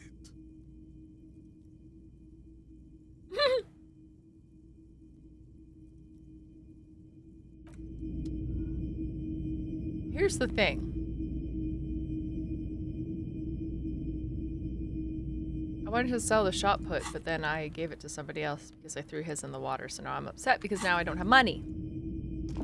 If you don't mind, please put the flashlight away. Some of us have photonic sensitivities. No, this is my thing. Sorry about that. I do appreciate it.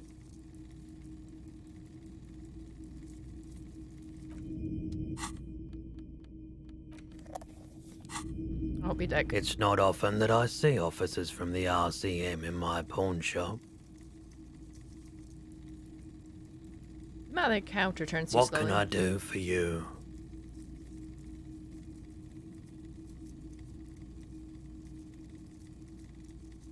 Now that the RCM is here, tell me, have you had any trouble lately? I haven't had any problems myself, though some of my customers have complained about inconsistent law enforcement. Who are your customers usually? All kinds of people come through here. Locals, travelers, people looking for a deal, people looking for a keepsake. People who are terminally bored. As you can see, I have a wide selection of goods for everyone to choose from.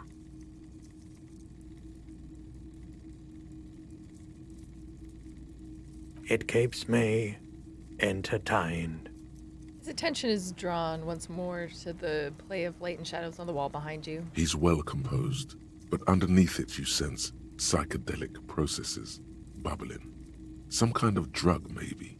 Ooh. Entertained? He might be high. If he is, on what?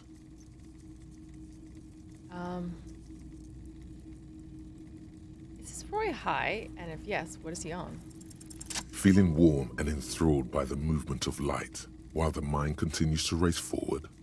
Lucky bastard. He's probably on Perolidon. It's tough to come by on the street. What is that? A drug developed by the military to treat and prevent radiation sickness. It has psychedelic side effects, and it makes your eyes turn yellow.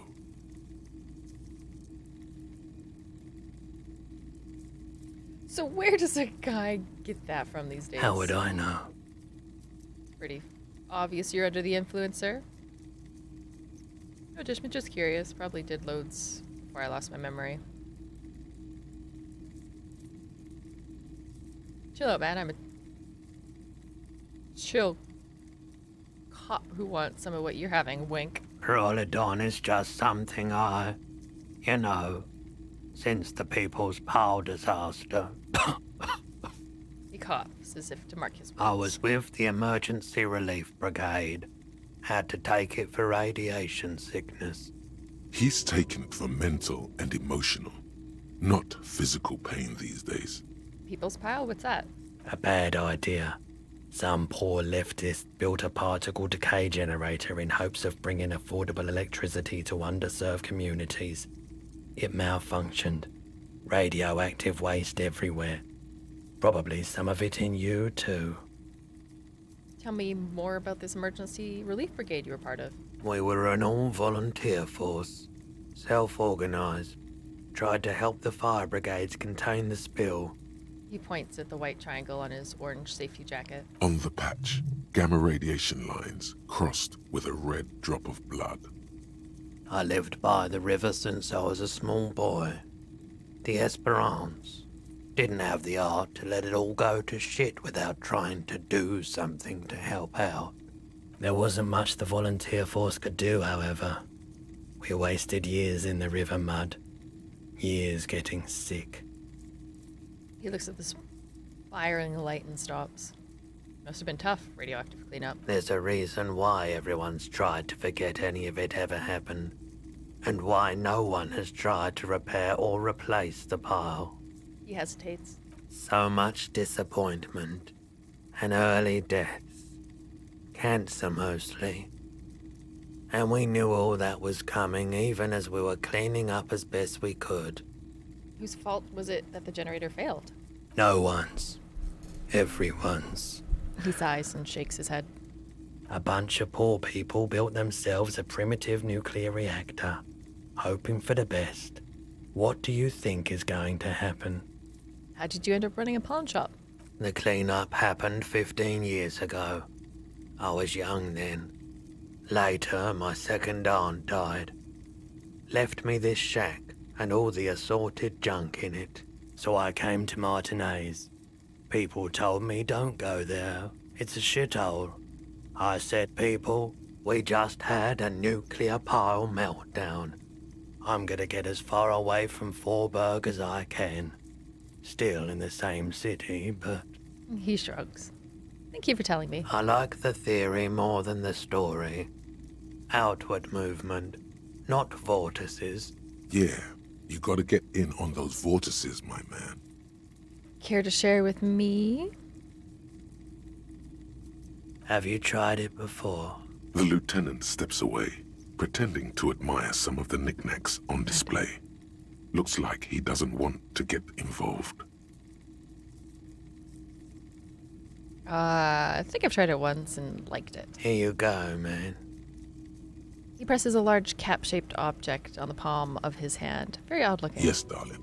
That's the coalition government ordained Parolidon. Straight into your gut. Thanks, my man. Of course.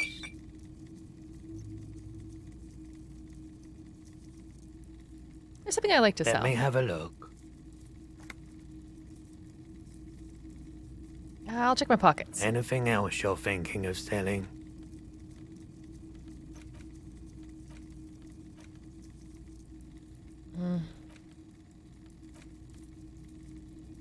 Oh, I want to keep that. That's nice.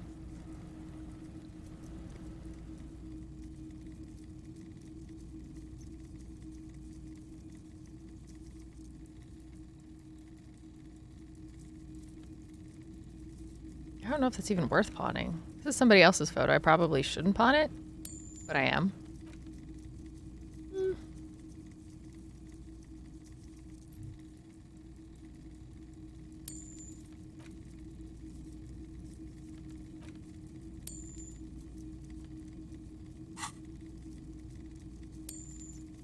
I like to sell my clothes. I'm not purchasing any more clothing at the moment. No. He looks you up and down quickly. I don't have anything to sell. Another time, perhaps. You might be able to aid in our investigation. I doubt it, but I can try and answer any questions you may have. You know anything about the recent hanging? I do my best to keep my distance from all manner of butchery. Bad for business. Bad for everyone. The pawnbroker's gaze is already fixed on the dancing colors. By the way, do you happen to have any guns like ones carried by officers of the blah blah blah? Someone else came here earlier today asking the same question. I promptly sold her the gun you pawned a couple days back. The lieutenant shifts from one foot to another, alert. Wait, I sold you my gun? You were adamant about getting rid of it, officer. Said you were undeserving of a service weapon of the Revachol Citizens Militia. He hesitates. And I don't like keeping guns around the shop for long. Off-the-charts photon emissions. The unhealthy kind. Was the buyer a policeman too? She didn't seem like a policeman. Damn it. Although she kept referring to herself as a pig, which was odd. I found her interest in the gun a bit obsessive, but I was just happy to get rid of it, and of her. Truth be told, she was terrifying. Right, so let me get this right. You sold your sidearm, issued by the Citizens Militia, and now a civilian is running around the streets of Martinez with it? The lieutenant turns to you. That's the only explanation. She must have been one of my rabid fans. Maybe she was a vigilante, wanting to prove she can do her jobs better than we can. I don't like it either. What happens if she intends to commit a crime and blame it on the Matilda? I'm sorry, I sold my gun. She must be one of my rabid fans. Obviously, I'm a super cop. In that case, she'll be happy to get a visit from us, if we can find her. He looks around worried. Any idea where I can find this buyer? My apologies, officer, but I have no idea where she was coming from or where she went. A needle in a haystack. There is nothing you can do about it right now. You'll just have to hope Everett wasn't lying, and the Union can track her down in time. Have people from Everett Union come to track down the gun? Maybe. Shady-looking guys came in here yesterday, looking like they'd just taken off their Wild Pines overalls. They asked if I have a police weapon to sell. I told them I already sold it. They went their way. It was a trip, but you know, all sorts of people come here, asking for all sorts of things. Wait, then it might be true. Everett's claims. Maybe Claire really is tracking down your gun. The lieutenant's eyebrows rise slightly. At least now I know how I lost my sidearm. Let's talk about something else. Of course. I wanted to ask you about my, any other business to take care of now? I got a cool shirt.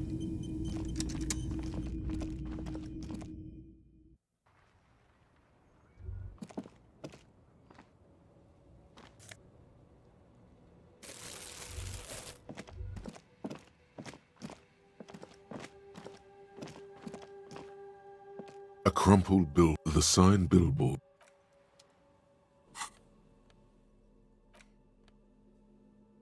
Ooh. Puts my psyche up one. A crumpled the sign billboard has fallen on.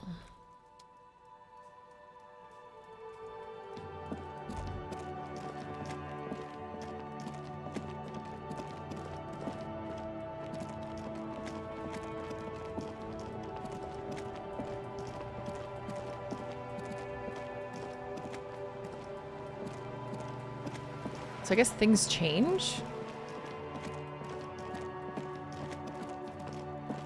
as the time changes. Are these little shits still here? That's a little girl. I'll die before I squeal, pig. Other strange words used. I come from the woods, Gutta Vittu. You don't want to go there with me. You don't want to see what I've seen. Don't be traumatizing here. Ugh, Kudo. So annoying. I hate him.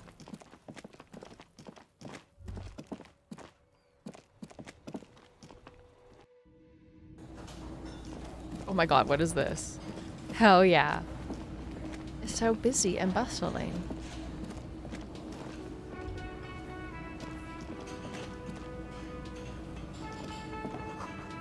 This is a drying smell of chemicals. My spices, alcohol, and tomato You hang see here. a heavy steel door with a prominent dimple lock. It's painted blue. The old cobalt. The door does not. You do? The winch. Outside. In the backyard. Remember? No. Your fingers do. There's a winch outside on the roof. Like that of a small elevator. Well, if there was a winch, I suppose we could look into it. As a side investigation. Yes, a mini side Garth investigation. is the person to ask about this. The cafeteria manager. Nice. Okay, this is disco. We finally found the disco. How exciting. Can I help you? It's another Another thing. thing. Great. Straight. Oh, yes, that door. Sure. There's nothing. No, I don't. Or some boring story. He's attempting to maintain an air of indifference. It's absolutely not convincing. I think you'd like to know what's back there. Fine, okay. A little. He shrugs. But my job doesn't leave me time for wondering about one locked door in one of the cafeterias I manage. As a bartender. So I haven't opened it. I have cleaned the whole place 100 times over, though, after the animals. And I haven't found a key, so good luck with that. Yes? I have $34 out of the 100 that I owe him. What's it say? Summer door closed for the winter. Are you out of the shower yet, buddy? The door is closed. Still, no. The lieutenant gives you a quick glance. This door. You should pick that fat, juicy cigarette butt from the tray, light it up, and smoke the living shit out of it. Am I a smoker? Who knows what you are? A monster, a murderer, the gnome of Jeroma? Ooh. You feel like a smoker, especially when you look at that juicy, succulent, seductive cigarette stub, still smoldering deliciously. She broke it at the filter. I can't smoke that. How very astute of you. This renders it ineffectual. You should look for a whole cigarette, or better yet, an entire pack. Strike that. A carton. Make sure they're all healthy and able-bodied. Then smoke them all. I should probably not do that. Good. They'll make you stronger and better. You're too old to be cool. Oh no! But find cigarettes. Smoke them. Ugh. Blam. Instantly a cool renegade man. A mystical red dragon with smoke rising from his nostrils. I did not see the second knot. Plus, smoking them gives massive bonuses. Like cancer. And coughing.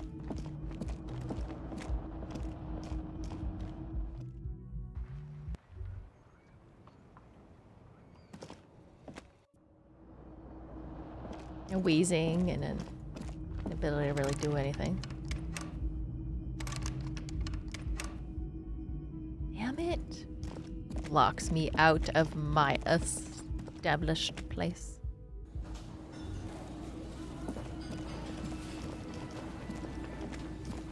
Hello, Derry. Nobody's come to get you. Hello again, sweetie. Wait. The royal person isn't there anymore. Oh, sweetie, I heard your conversation with the manager about your financial troubles. When do you get your next paycheck? Oh, no, I'm so... Suggestion. Do I have anything to bring up my suggestion?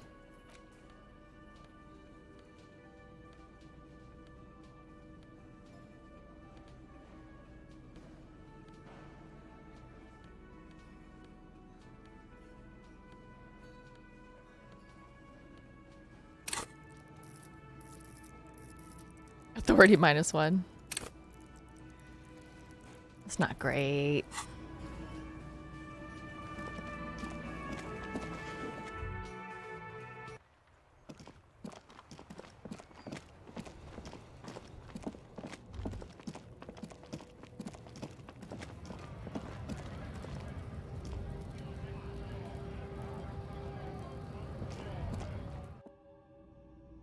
What? There was coins up there.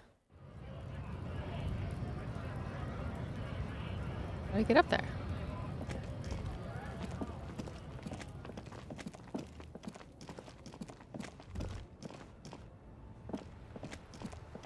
Let's go back to the corpse.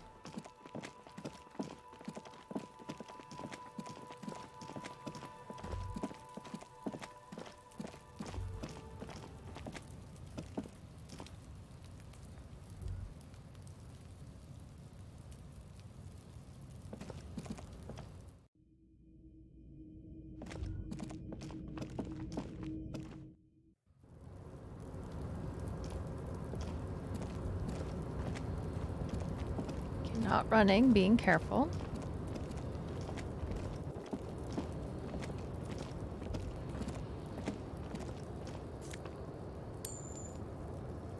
Schmeckles!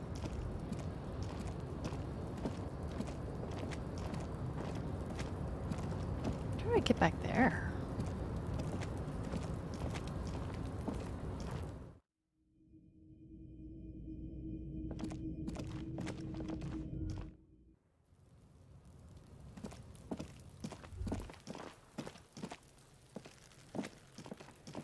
There are several footprints in the mud, left by work boot. Visual calculus. Okay. There he still is, looking right through you. As you breathe in, yes, the odor comes over you. It's a smell of the mind telling you to run, and your stomach to wring itself empty. With your hands at your sides and your eyes squinting, you stand in it. I barely got it. This delicate machine, ready for picking. Instinctively, you crack your fingers. Do they always do that? They do after 7 days, yes. We are deep in decomposition here. The man before you is naked, but for a pair of underpants and enamel boots. His skin is greenish, marbled with decaying veins, and blotched by lividity. A fading web of tattoos covers his chest and shoulders. The cargo belt used to fasten him to the branch above appears industrial in strength. Inspect the boots. The material appears to be ceramic. Its clean white stands in stark contrast to the decaying flesh above the knee. The man wore thick polymer socks, probably for padding. A fine array of interlocking plates covers them. What kind of boots are these? They're armor, no boots. Technically speaking, these are sabatons. Can I wear them? Okay, what kind of armor is this? Ceramic plate. Zirconium dioxide, most likely. This is where the make would be. Where? Under the heel. Fair weather. Fair weather model T500 VE. I'm guessing that's vitreous enamel. This is advanced stuff. Where's the rest of it? Scavenged by locals? Piece by piece. He's been out here for 7 days. It would be odd if they didn't. We should keep a lookout for these species. The armor could yield information. This is one thing he might actually know. You know, it's towards Kudo, who's eyeing you suspiciously. He's just wearing these boots and not the rest of that. Understood. The sabatons dangle off the man's decaying form, ageless and synthetic. Pull the boot off. The stench fills your nostrils. As you push downward, an ominous creaking sound comes from above. Stop! The lieutenant's voice is sharp. He looks at you with the boot underarm. Pig's gonna pull his head off. Brutal! Whoops. Lieutenant, you just seem stressed. Oh, this is a bad idea, isn't it? You're going to pull his head off. Do it, homo! Not a homo. Do what? Pull his head off. There's no point performing an autopsy if you do. We'll have compromised the coroner's case. What are you trying to achieve anyway? Why are you hanging on to that boot?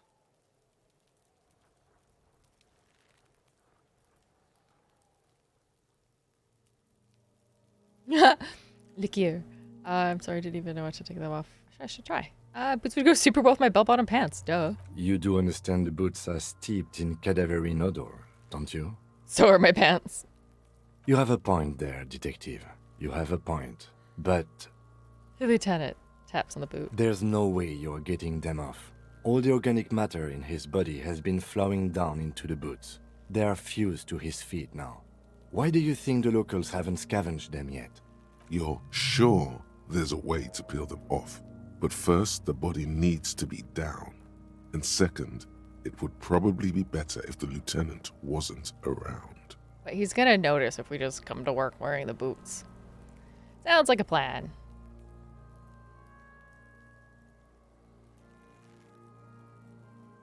That'd be dishonorable. Refuse for Otter. All right then. You can pay the hostel bill in honor points. How many honor points have you collected? There are Otter points? Of course there aren't. Don't be naive. Damn. What's gonna happen to the boots then? Processing will take care of them. With the situation in the morgue, it will yield nothing. But we must pick our fights. Should we continue? He looks towards the boots. Back off and look The at the corpse. cadaver slowly twists on the cargo belt, his torso covered in tattoos, and extremities blotched pink and blue.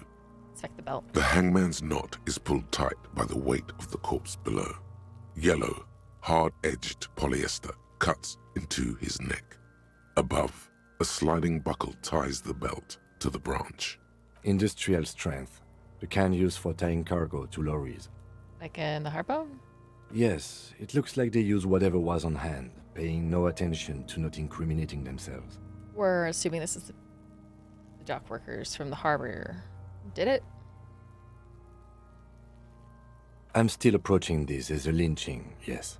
Motivated by the ongoing strike. Politely raises an eyebrow. Makes sense. Believably mundane. I feel like it was something else. Don't ask me. I'm lumbering from one moment to the next. 70% of the cases I get are just filling in the blanks on the initial report. This belt worries me. He covers his nose. You sure want him to stay there? Polyester seems strong. It's not merely polyester. It's steel reinforced. See these lines? This is where the wires run. I see rabbits for more than 20 strands. He rises to inspect the noose. This makes getting him down much more problematic than I had assumed. How did they even get him up there? A noose is one of those things that's easier to use one way around. He points to the buckle, tying the belt to the branch I above. think they lassoed the branch, then pulled on the belt. Buckle closes. It's what I would do. Seems easier than climbing up there. The cadaver hangs from the cargo belt. Limbs limp. An intricate web of blue lines stretches across the torso, from the right shoulder to the solar plexus. Each time they intersect, a small white star is formed in their crossing. Hundreds of fading asterisks riddle his skin. Their concentration is highest around his heart. Is it a map of the night sky? A map of the stars. I do see some similarity to astronomical charts. Great Century Messinian, maybe. But this seems more particular. Customized somehow. He turns around to breathe before inspecting it closer. We're missing something here. I agree. The sunbring fills the air as the lieutenant pulls the zipper down of his orange jacket. He wears a wide leather belt around his waist and a gun holster under his arm. Ooh. He takes a thin piece of milled aluminium from his coat pocket and pulls it open. Sounds like a sword being unsheathed. A small lens appears. Some sort of camera. Let the lieutenant work. Shit, Kuno! What the fuck is that? An instant color camera. He produces two metal capped ampoules, and clicks them into place on the side of an apparatus. A thin slot shines there. I have only 2 ampoules, so nobody move. I don't want to waste one. He points the camera to the corpse, peering into it. The lens needs adjusting. Then, A sound, a shrill flash, followed by the breaking of a small ampoule of glass. You see streams of color pour onto the thick, glossy piece of paper, rolling out. In case we need it. cool machine. Yes. It is pretty cool, isn't it? He slides the camera close and tucks it away on his belt. There is only one ampoule left. use it wisely. What do we need this photo for? It contains insight to the victim's person. By his build, I'd say this was a man of physical violence. The story he wanted his body to tell was important to him. It is his letter, to us. Someone should decipher it. We'll need to show it around. Can I have it? I should look at it later without the corpse smell. Sure. Just don't lose it. He hands you the piece of rolled up photo paper. It's larger than a pack of cigarettes. The glassy-eyed corpse looks by, his mouth mute and his skin as colorful as the chemical rainbow on the photo paper, teeming with opportunistic organisms. Look him in the eye. His eyes are milky white and blind to the world, protruding comically from their sockets. There is no one home, just subaquatic terrors there. These eyes used to be blue, baby blue. Dark brown hair grows on his head. His face is ready to explode from the organic processes inside. The death's head grin has passed. What remains is an unrecognizable mess. His eyes used to be blue. Good. The victim is of Occidental descent. Light brown hair, blue eyes. He scribbles in his notebook. I mean white. The corpse is dead silent. You have no idea why you just said that. Who is he? He is male, 40 to 50, with an athletic build. The corpse looks right through you as you distance yourself from its stench. Eyes like a shark. Squint and take a step back. As you narrow your eyes, the monster before you blurs into a violent mess of green and pink. You observe. Only the lower extremities are pink with a dash of blue. His fatted hands, thighs, and his neck, just above the noose. The rest of the corpse appears dark green in the cold spring air. I'm squinting, Kim. Why am I doing it? How should I know why you are squinting, officer? Oh, squint harder. His face and hands are pink, thighs too. The rest is greenish. Oh. You are trying to assess lividity. He snorts. The monster comes back into focus, an explosion of color, coursing with dark marbled veins. His stomach appears pregnant with something. Black liquid streams down his thigh and onto his boot. So, what do you think? Something is coming out of him.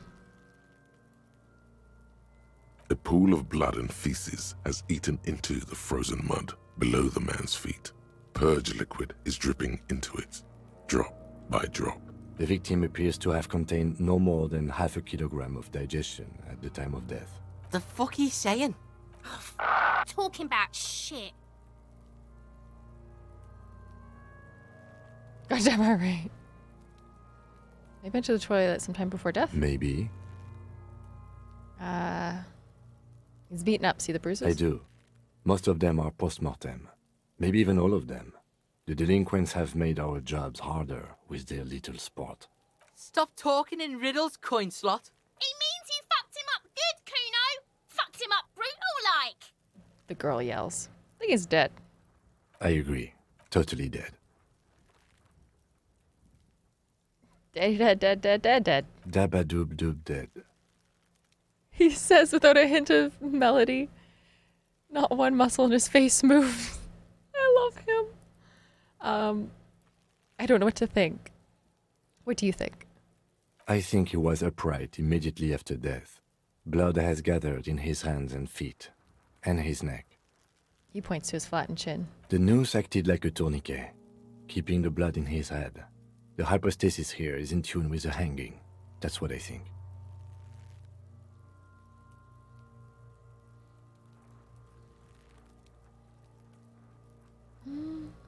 Maybe he was strangled by someone. Yes, there's always a chance we are wrong. We should check for ligament marks on his neck to see if they're in tune with the belt. We'll have to get him down first. But there is no breath to catch. Only the cadaver filling the air and your nostrils. He slowly rotates before you, decomposing. Give me a second. I need...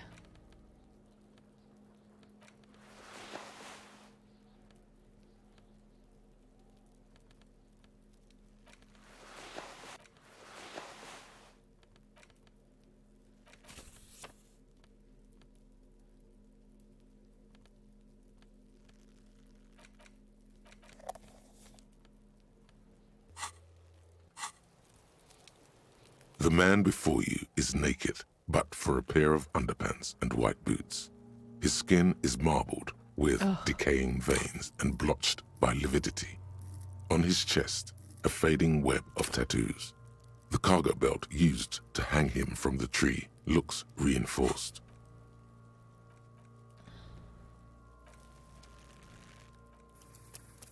When was my last save game? Ah, pawn shop. Did I do much? I went in and saw the blue door. That's 20 minutes worth of stuff.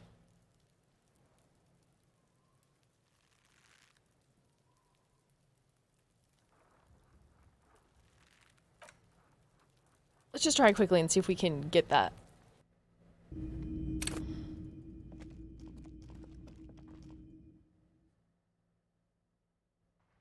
I got my drugs, right? Perfect.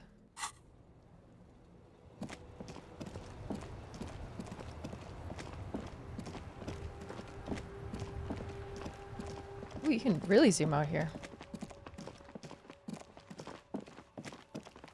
Right. Ooh, how do we get up there?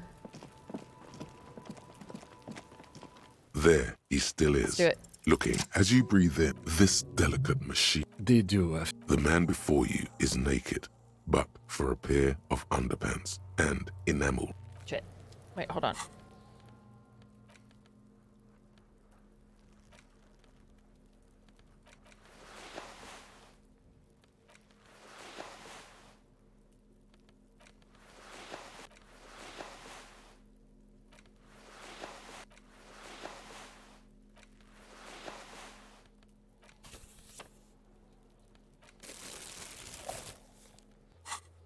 Okay. The man before you is the material, delicate just gonna skip through this and quickly. fragile. Their armor, ceramic plate under the heel. Piece by piece. We should keep a lookout for this. No, I think he had something precious underneath the clothes. They had to remove the jeans and shirts we found to get to it. And this kind of armor is often worn under fabrics. What if they told him they had to strip him before they hung him? To demean him? They usually hang them completely naked for that. La puta madre, the Mazda, the Besmerties and the like. This one still has his underpants. Fucking talking about underpants. The material looks out of place here. It is. We've requested for a full... By catching, do you mean... Let's not lay them as evidence? Let's steal them? Of course. The lieutenant nods off the cadaver. I should pay a little more attention to what I was hitting there. That's third time's the charm.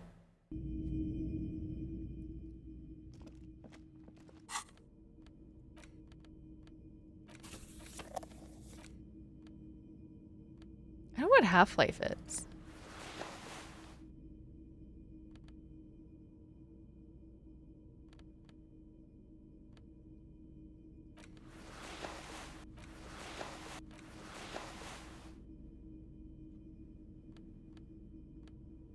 Perfect. Wait, don't the shoes minus something? I don't know what that does.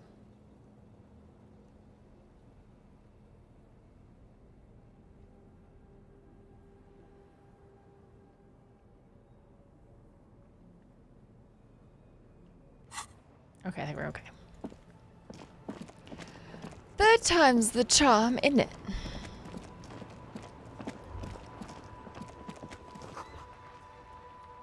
Damage looks like it could have been caused by an earthquake.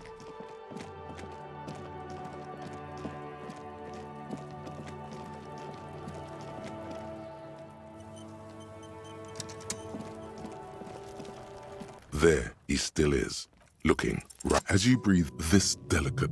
They do. The man before you, It's the like material boots, appears delicate continue, and kind of Their boots, armor, no ceramic plate armor, under the heel. wear. Fair weather, piece by piece. We should keep a lookout for these pieces. The armor? No, I think he had something precious underneath the clothes. They had to remove the jeans and shirts we found to get to it. And this kind of armor is often worn under fabrics. He could have been walking around naked. A good point. He could have been intoxicated, or something we cannot yet imagine. I shouldn't have assumed so much just from the clothes. Curious look at a place It is. here. We've requested for a full set, about 4 years of wages. Shit. That's a lot, I take it. As a wage, it's regrettably small. But for a piece of hardware, yes, that's a lot.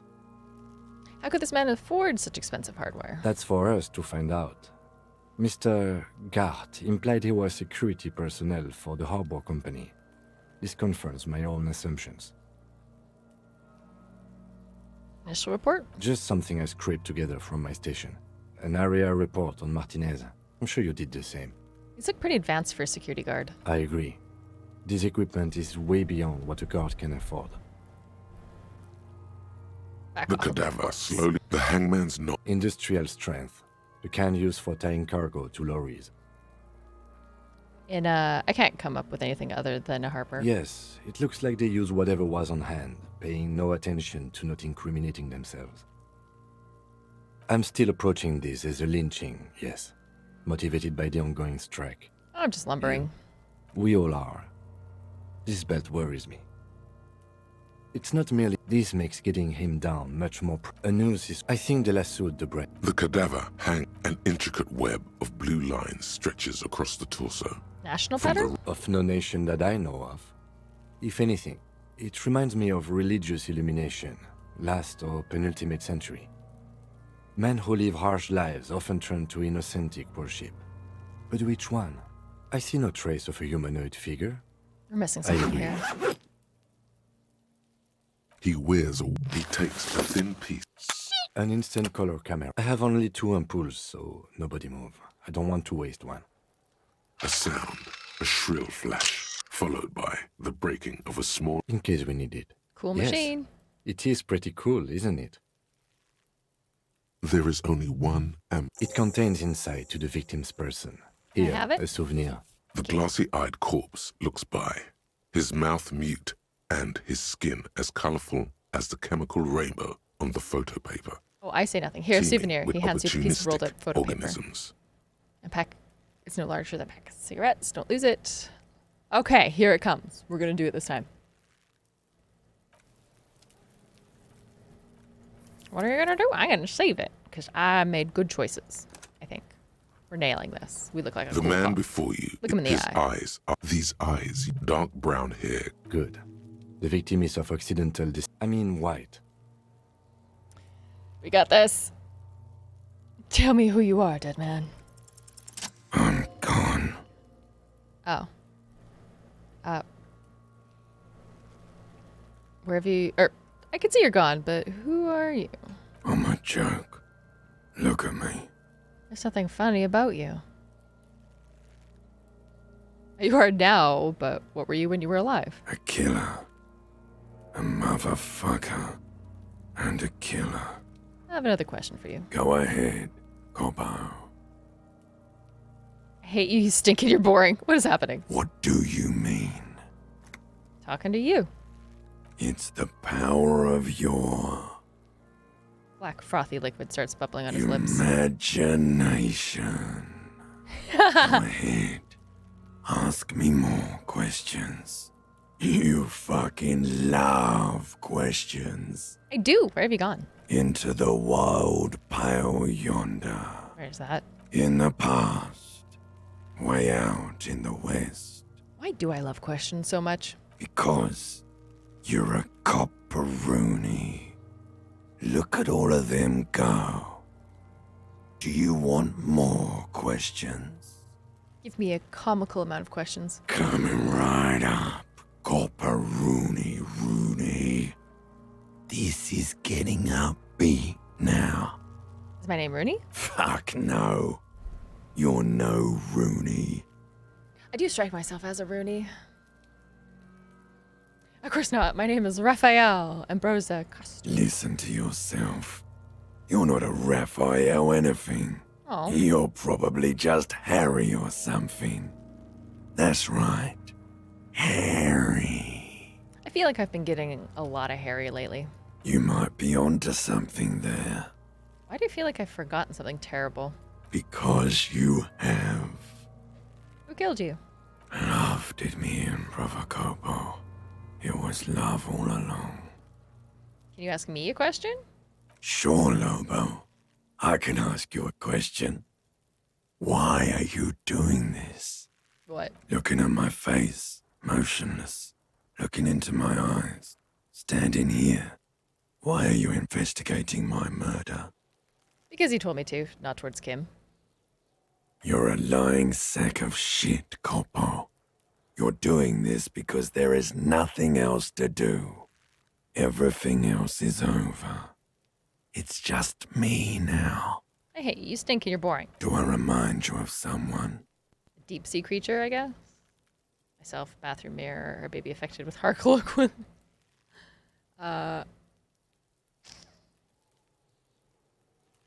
Oh, did he have the lady in the car when he ran it into the sea? That would be, unfortunate. A deep sea creature. No, not quite.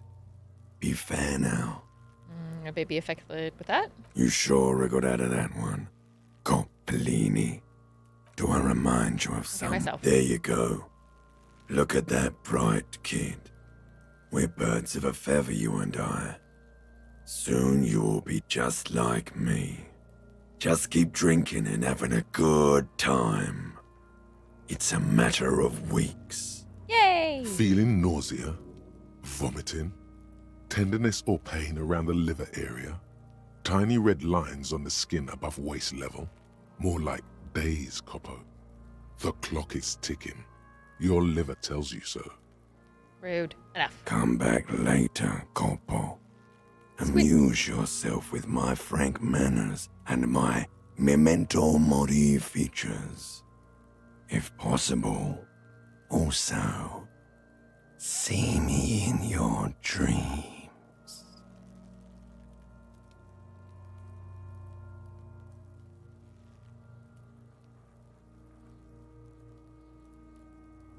He said something different than the text. Hey, Soup, how's it going? How are you, my friend? How are things?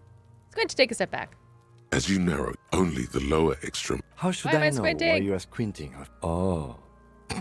the monster comes back into focus. So, what do you think? He's I dead. agree. Totally dead. Deadity, dead, dead, dead. Dabadoob doob dead. He says without a hint of melody. Not one muscle in his face moves. Better now that Soup is here. Ah, bless. I feel the same way. Sorry, I'm skipping through some of these because I had gone through, but I failed something, and then I didn't want to spec into it, so I just put some clothes on, but I had to reload, so. Something's coming out of it. Pool of the victim. The fuck is...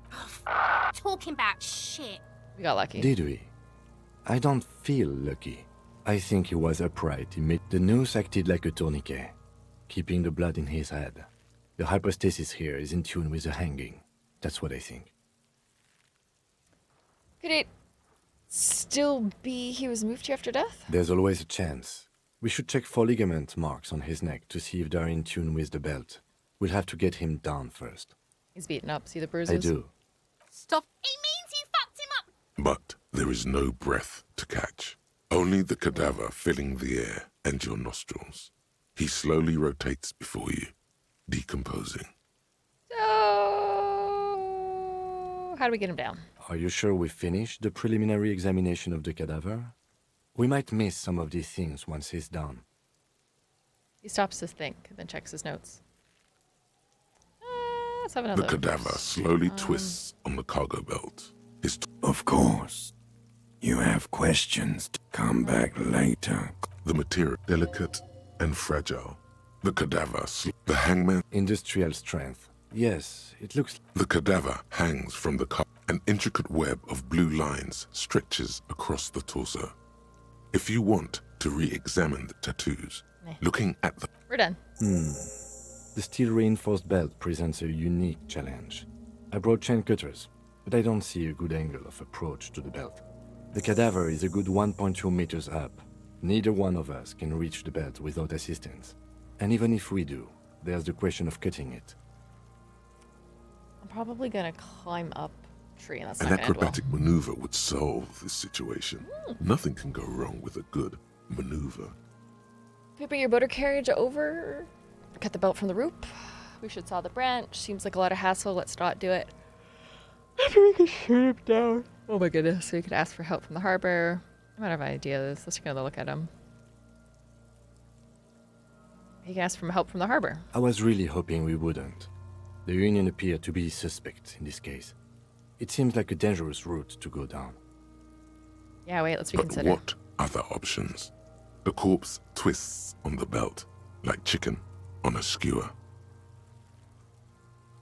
We could bring your motor carriage over, cut the belt from the roof. I have thought of that, yes. But the tire tracks would compromise the scene. Any prints would become illegible. That's if we get it through the hole in the fence. Also, my MC has a sloped roof. It's a sports model. The roof is slippery. An all-around bad platform to stand on. He makes a gesture indicating a harsh degree of sloping. How about I take you piggyback? Let's do it, why not? How about I take you piggyback? After a moment of silence, he raises an eyebrow. The fuck are these pigs talking about? Oh, they're bank or something. Oh, it's fucking boring, Kuno. Wish they'd fuck already. Lieutenant, are you sure you could carry my weight, though? Lieutenant, you mean it rhetorically, right? You're criticizing my idea? Yes, it's not a good idea. It's a fucking hilarious idea. You two puskapas get on top of each other and fuck. In silence, the lieutenant gives you a meaningful glance, as if to say, case in point. Somebody else do it? Someone else? You mean like the police? Hello, Arachnid. Welcome in. Congratulations on the milestone. Yes, exactly. Call the police. I mean, someone who's below a detective? Someone like a paid garbage man? Or a cleaning crew? I have bad news for you. That is a detective. I know it's hard, but I assure you, the others won't come to help us. And we have a growing sanitary concern here. We need to get him down, fast. It is raining. I gets off the branch, but he's gonna fall and break stuff. Let's not do it. We are not getting him down already. Not getting him down is a task that's already accomplished. Sadly, it's not our job to keep him up there, but to get him down. Okay, that's how I can get out of that. Kuno! Wait, Kim, what the fuck do you want? Fuck, does Kuno care?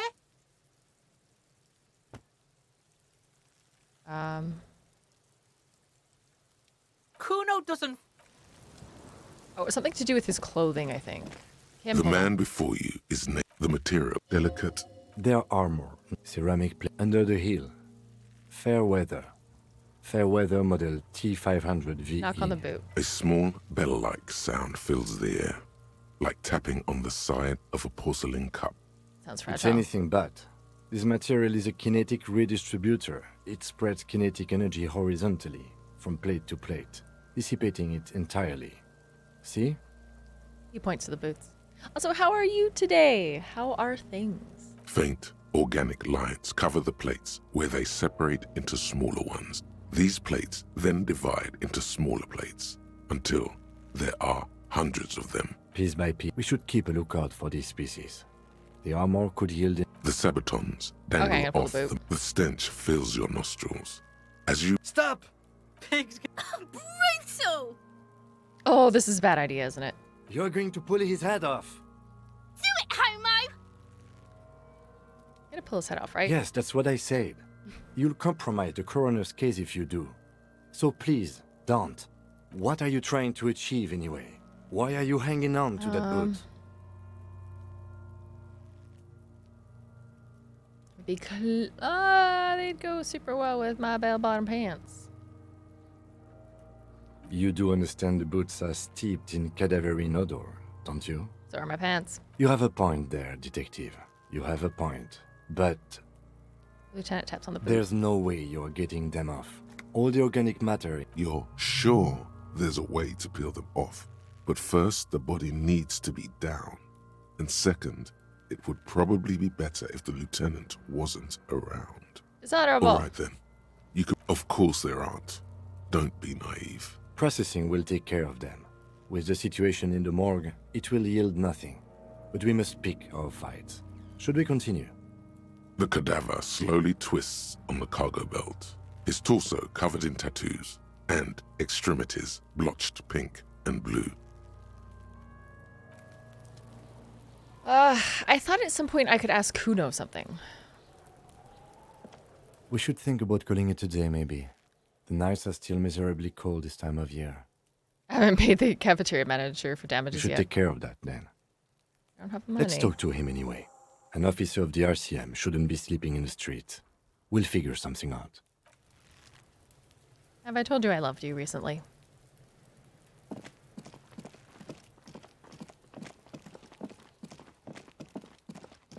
What's one more day hanging up there?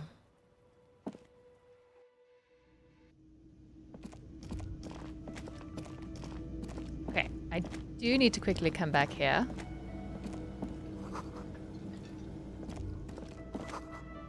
You see the old coat, the door. You do? The winch. Outside. Well, Gart is the person to ask about this. We've done this thing already a couple times. Can I so. help you? It's another thing. Great. Oh, yes, that door. Sure. No, Awesome. He's attempting to maintain an air of indifference. Fine. So, I haven't opened it. I have cleaned the whole place. Yes? So about that money I owe. Yes. Have you got it? I was wondering if we could come up with some sort of arrangement for tonight. Does that arrangement include you paying me what we already agreed you owe me? It's cold outside. I'll freeze to death because I'm gonna lose the stupid money game. Come on, man, after everything I've been through. Kim's about to say something. Let him. I understand your predicament as the manager. However, He adjusts his glasses. I feel I must remind you that we are here to conduct an important investigation that also affects your business. Forgive me for saying this, but your colleague seems more committed to drinking, and... He stops mid-sentence. I mean no offense. It's really nothing personal. I just have to protect the interests of this establishment. Hold on, I still have my key, you know. Good luck trying to use it. Taps his foot against a metal box installed at the back of the counter. Draconian measures. All the locks have an electronic component. They have to be unlocked down here with a master key before your guest key will open the lock. This conversation isn't going anywhere, is it? Not until you bring me the money. Okay. I might have something in my motor carriage we can use when you're done here. Oh, Lieutenant, we're done here. Rude. Can I help you? Go on, run free. Oh, hello, 1001. Thank you for the raid. How was the games this morning? What were you playing? Ooh, magic. How's that been going? Another thing. Yes? Yeah, you pour Do me a I drink? have a shaker in my hand? Is this a shaker? Am I wearing a little bow tie? Am I wearing a bow tie and doing this? He shakes the imaginary shaker furiously. I just want to make him mad. Also, hey, 1001, how are you? How was it? Am I smiling? How's Do Magic you the see me Gathering? smiling and shaking my little shaker? 1001 Games Do you know Live just why? rejoined the Corpse Machine for 9 months, less than 3. Was Aw. good. How is this? Thank you, friend. Thank you so much. This is going great. The body's stuck in the tree, and I think we need to get the dock workers to help take it down. Because you're not the bartender. That's right. I'm the cafeteria manager. Yeah, fucking Well, drink. you're not getting it, asshole. His hands on the counter. This is a thoughtful exchange, but can we move on, please? I'd.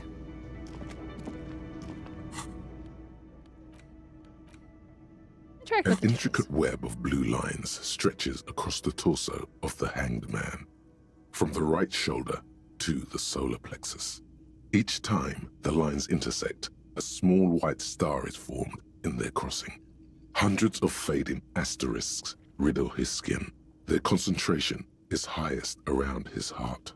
The pattern still kind of has an ethnic feel to it, but nothing familiar. Who are you? Gone. What's the meaning of this tattoo? For you to discover. You've gotten as far as you will without assistance. Thinking it might have been the other one.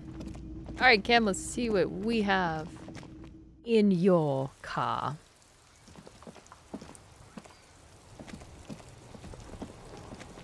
Inside, you see a set of steering levers, a radio. I have something here we could sell. Look in the back, in the suspect transport enclosure. Transport enclosure? Regular people just call it the cage. Yeah, what are we looking at? What is this machine? Oh, I did that. Look at the suspect transport enclosure. The cage at the back of the motor carriage looks rather uncomfortable. 4 shiny hubcaps are stacked against the seat. Their silver edges sparkle in the dark. Yeah, can you play it with a controller? Oh, shit, you can. Let's go. I confiscated these 4 a little while back. We can take them to the pawn shop down by the Martinez Canal. What do you mean, confiscated them? A couple of weeks ago, I stopped a young man for going slower than the speed of traffic. Turns out he was some coalition official's son and high. So you took his spinners? I get it. I would have confiscated them too. They're mesmerizing. I bought this game as soon as it launched and did not know that I didn't either. So you took his spinners? Mm-hmm. I took them and arrested him for driving under the influence. He nods. I get it. That they are. I was going to take them into evidence, but they weren't necessary for conviction. He never asked for them back. The lieutenant looks at the spinners and sighs. What are those things? There are spinner hubcaps, frivolous things you put on your wheels. When the wheels come to a stop, the caps keep on spinning. There's no real use for them, it's just for vanity. He makes a spinning motion with his hands. Honestly, that sounds like an amazing physics demonstration. Did you want to put these spinners on your machine? No, that would be silly. He hesitates. I don't know why I kept them. It doesn't matter. I couldn't put them on this MC anyway. A cup with spinners. That would be outrageous. Yeah, outrageously cool. He flashes a smile, barely visible in the dark. I'm sorry you have to sell them because of me. As I said, they are useless anyway. I should have remembered I have these earlier.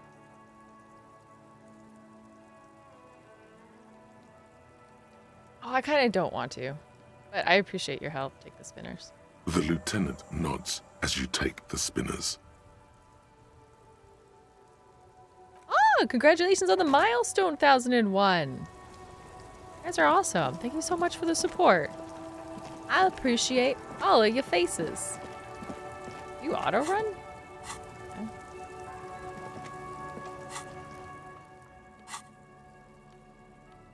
This will help me learn the PlayStation controller.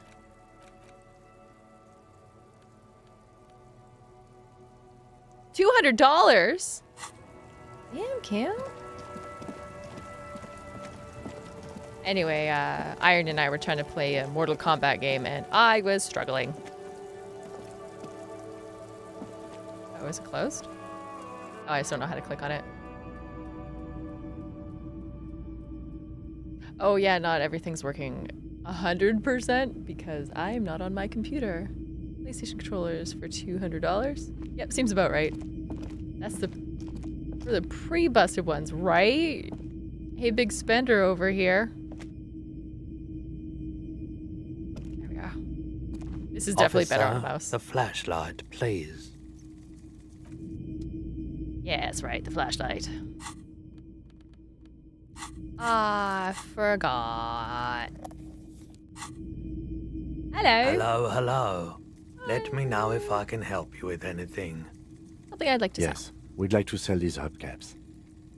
The lieutenant steps in and hands him the spinners. Roy takes the hubcaps from the lieutenant and inspects them. The spinners appear iridescent in the dancing light of his pawn shop. Gone forever. Yes, these are very, very good. Did you defraud some foreign prince for them? Jump a mesk banger? No matter. I'll give you 200 real. He marvels at the cobalt shimmer and nods. No one was defrauded or jumped, I assure you. The lieutenant explains as the pawnbroker opens the register and counts the cash. Of course. I meant no offense. 200 real for you, officer. Delightful doing business with you. Do come again. He offered them, and it sounded like it would be rude if I said no. Thank you. He takes the cash and turns Here's to the you. 100 real you need for your bill. Do not waste it. The rest just goes in his pocket. Anything else you're thinking of selling? I have this fascinating photo of a corpse here. Not in front of Kim. Oh, no. I don't like those kinds of objects. No sale. He barely even looks at it. Do you know what the tattoos mean? Aphotic paths. Counter-radiance networks. Anti-magnetism. It's darkness. That's all I know. Sell me something lighter. He frowns. I don't think Another so. time back. I know, I feel bad for Kim, but he's such a sweetie. And he's not going to use them. Unless I could have corrupted him into using them. Could I have corrupted him into using them? Probably. This game's like everything. I don't want to pay this douchebag. He's mean. Can I help you? It's about the money. and Have your money. will. Here it is. Sorry for the trouble. Great. Thank you, officer. That's all I wanted. Payment for services rendered. If you continue to stay here, I just ask that you please pay your nightly bill in advance starting tomorrow. The electronic lock to your room has been disabled till 9 p.m. tomorrow.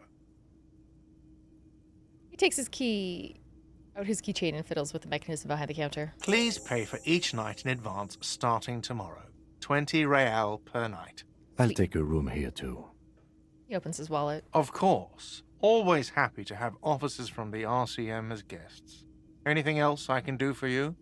He takes his money and hands him a key ring. Very nice. I'm glad you make your way through the game. Thank you. It is slow and a struggle. Is this Kim's door now? The Kim, is this where you door live? is closed. Still, the lieutenant gives you I want that to be yours. Ah! This is the door to the room you redecorated. I redecorated it. Just a moment. We should talk about our progress on the investigation. Let's go out to the balcony. I don't know how you unlocked your door so quietly. I didn't appreciate that. The air outside is brisk. The lieutenant is silent for a moment. Can you believe He she listens just to took the traffic those hum. spinners Then- from Kim? He wasn't gonna use them. He did, and so did I. You're so delayed. Okay, the outside is brisk, Lieutenant. Sounds from a moment, the traffic hum. Now then, we should talk about the investigation. But I also feel you're a bit hazy on the RCM. Our role here, our rights, our jurisdiction, basically. I didn't know you smoked. I have a cigarette every night when I go over my notes. It's something of a ritual. Oh man, he looks so devastatingly cool with that cigarette. I think I want to pick up smoking. Do you have any more cigarettes? How did you get so cool, Kim? I apologize, but I only brought one with me. I have exactly one cigarette every night while going over my notes. You mean this? This isn't cool. It's an unnecessary trial of will and unhealthy. The light of a cigarette illuminates the fleeting smile. Keeping the habit within the parameters he's given himself takes a lot of focus. Well, hello there. Easier to simply A wild iron soda appears. Womp womp. Yet, were he to quit, he would lose the cool factor. This man relishes his cool quite a bit below it all. Wait, those clothes are still very wet on there. Good, they're drying. Okay, right, the debrief. Yes. It's been a long and eventful day. He pulls on a cigarette. How do you think today went? Well, we inspected the victim's body, so that's good. It was not easily approachable in that state, but we did it. Our inspection could have been more thorough, as it always can, but we have some leads we can follow up on. I thought I inspected everything. The body is still hanging from that tree, which is unfortunate. And there's still much to do at the crime scene. It's all part of the plan, starting from the outside, working back towards the scene of the murder. It's not my job to evaluate your methodology, officer. I'm just going through the facts. As for the interviews, we conducted an interview with Everard Clare. He wasn't particularly forthcoming with useful information, however. Is it storming up there? Storming really bad here. Might be a tornado. We had one of those. What is it? Saturday. Yeah, Saturday. What is the weather? I can't see out of your dingy window that looks at concrete. Shut up. It's overcast and muggy. Ew. It's not too bad though. Wind's blowing.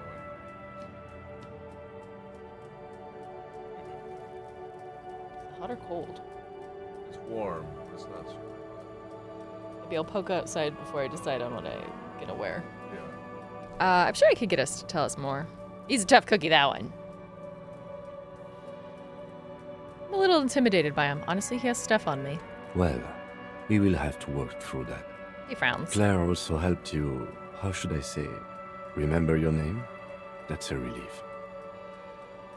What a different name. One I haven't ruined yet. You can look into the process of changing your name after we finish this investigation. We didn't talk to the Wildlands rep. We really must do that tomorrow. Meh. Above all, though, today was exhausting. What's with all the running? You run a lot. Is that a standard Precinct 41 practice? I run a lot. Also, be careful, 1001. That's pretty hectic sounding. I also hope we don't get bad weather here. Your power tends to go out. It never really had, but apparently it goes out. It goes out. Mine's never gone out before, knock on wood. I don't think I could get into my building if it did, though. It's part of the Jamrock Shuffle.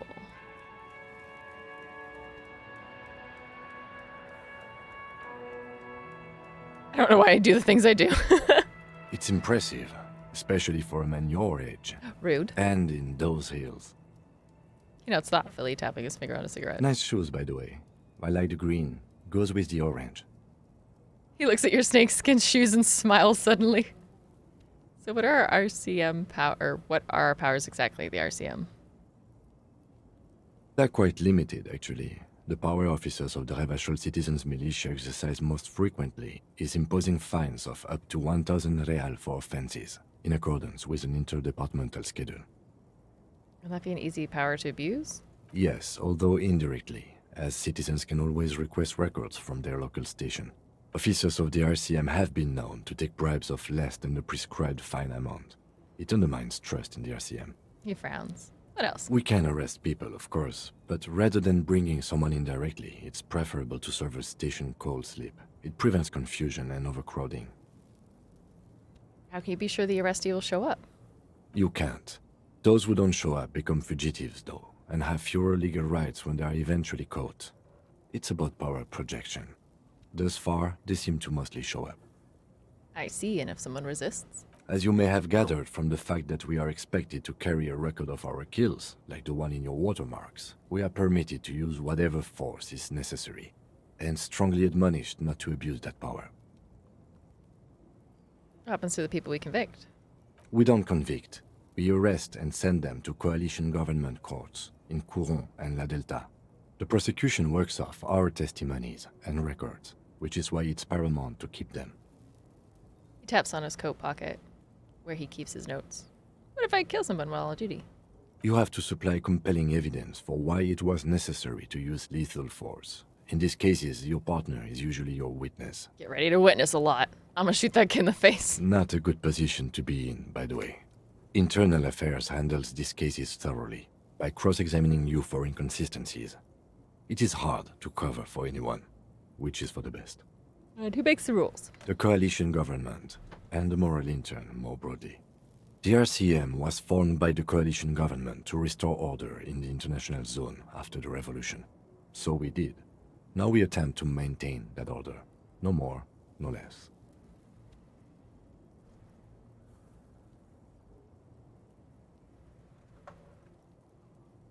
Or perhaps it is better to say we were allowed to form. It's a point of contention whether the citizens of Revachol or the coalition government founded the RCM. Say nothing. Silence. A great comment to such a conundrum. I don't even know what that is. The Moralist International are the world's largest political organization. You know who they are. They have been running this place after the revolution failed. If I didn't know, how would you describe them? They're a union of center-left and center-right parties across the Real Belt. Our coalition government is just one of its many projects. They also run the ICP, EPIS, most intergovernmental organizations in the world. What do they believe in? What do they believe in? They are Dolorians. They believe they continue the humanist project set forth by Her Innocence Dolores Day 4 centuries ago. Others say they are just technocrats.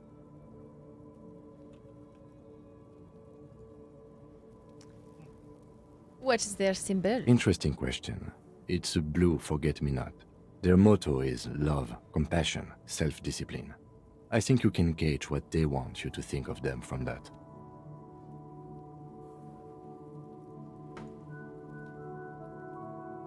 Something like the dark blue, serious color of the early night sky above. What do you think of them? The moral intern are a fact. I try not to have opinions on facts until they change. And it doesn't look like that's about to happen. I have an opinion. Oh no. Things are bad out here. We need them here, giving us the right to police. An awful job here. Have you seen this place? It is humanism. We're stooges of the world's biggest. Oh, mutter silently. Immigrants liberal. Kept us fucking Mediterranean into women. I'll take that. I don't have an opinion. Forget about it. I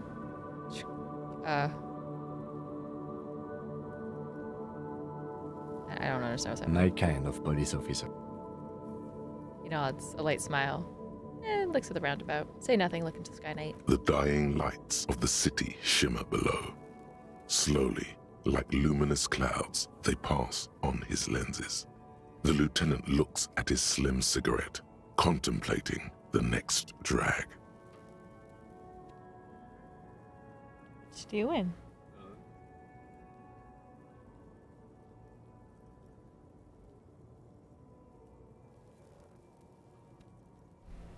They really don't like us here.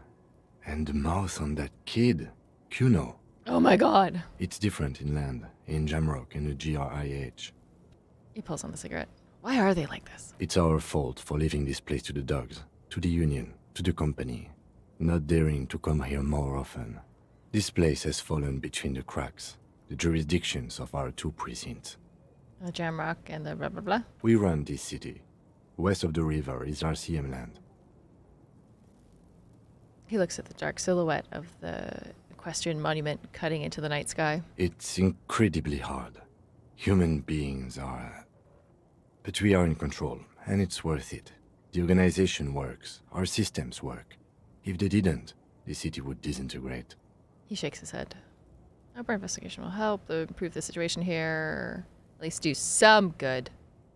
Me too. But I wouldn't count on any drastic changes in our lifetimes. He says quietly. He is very tired, but the dark circles under his eyes make him look younger, not older. Thank you for this. Yeah, it's getting very cold now. Let's go. Aw, sweet. You get 30 experience for that.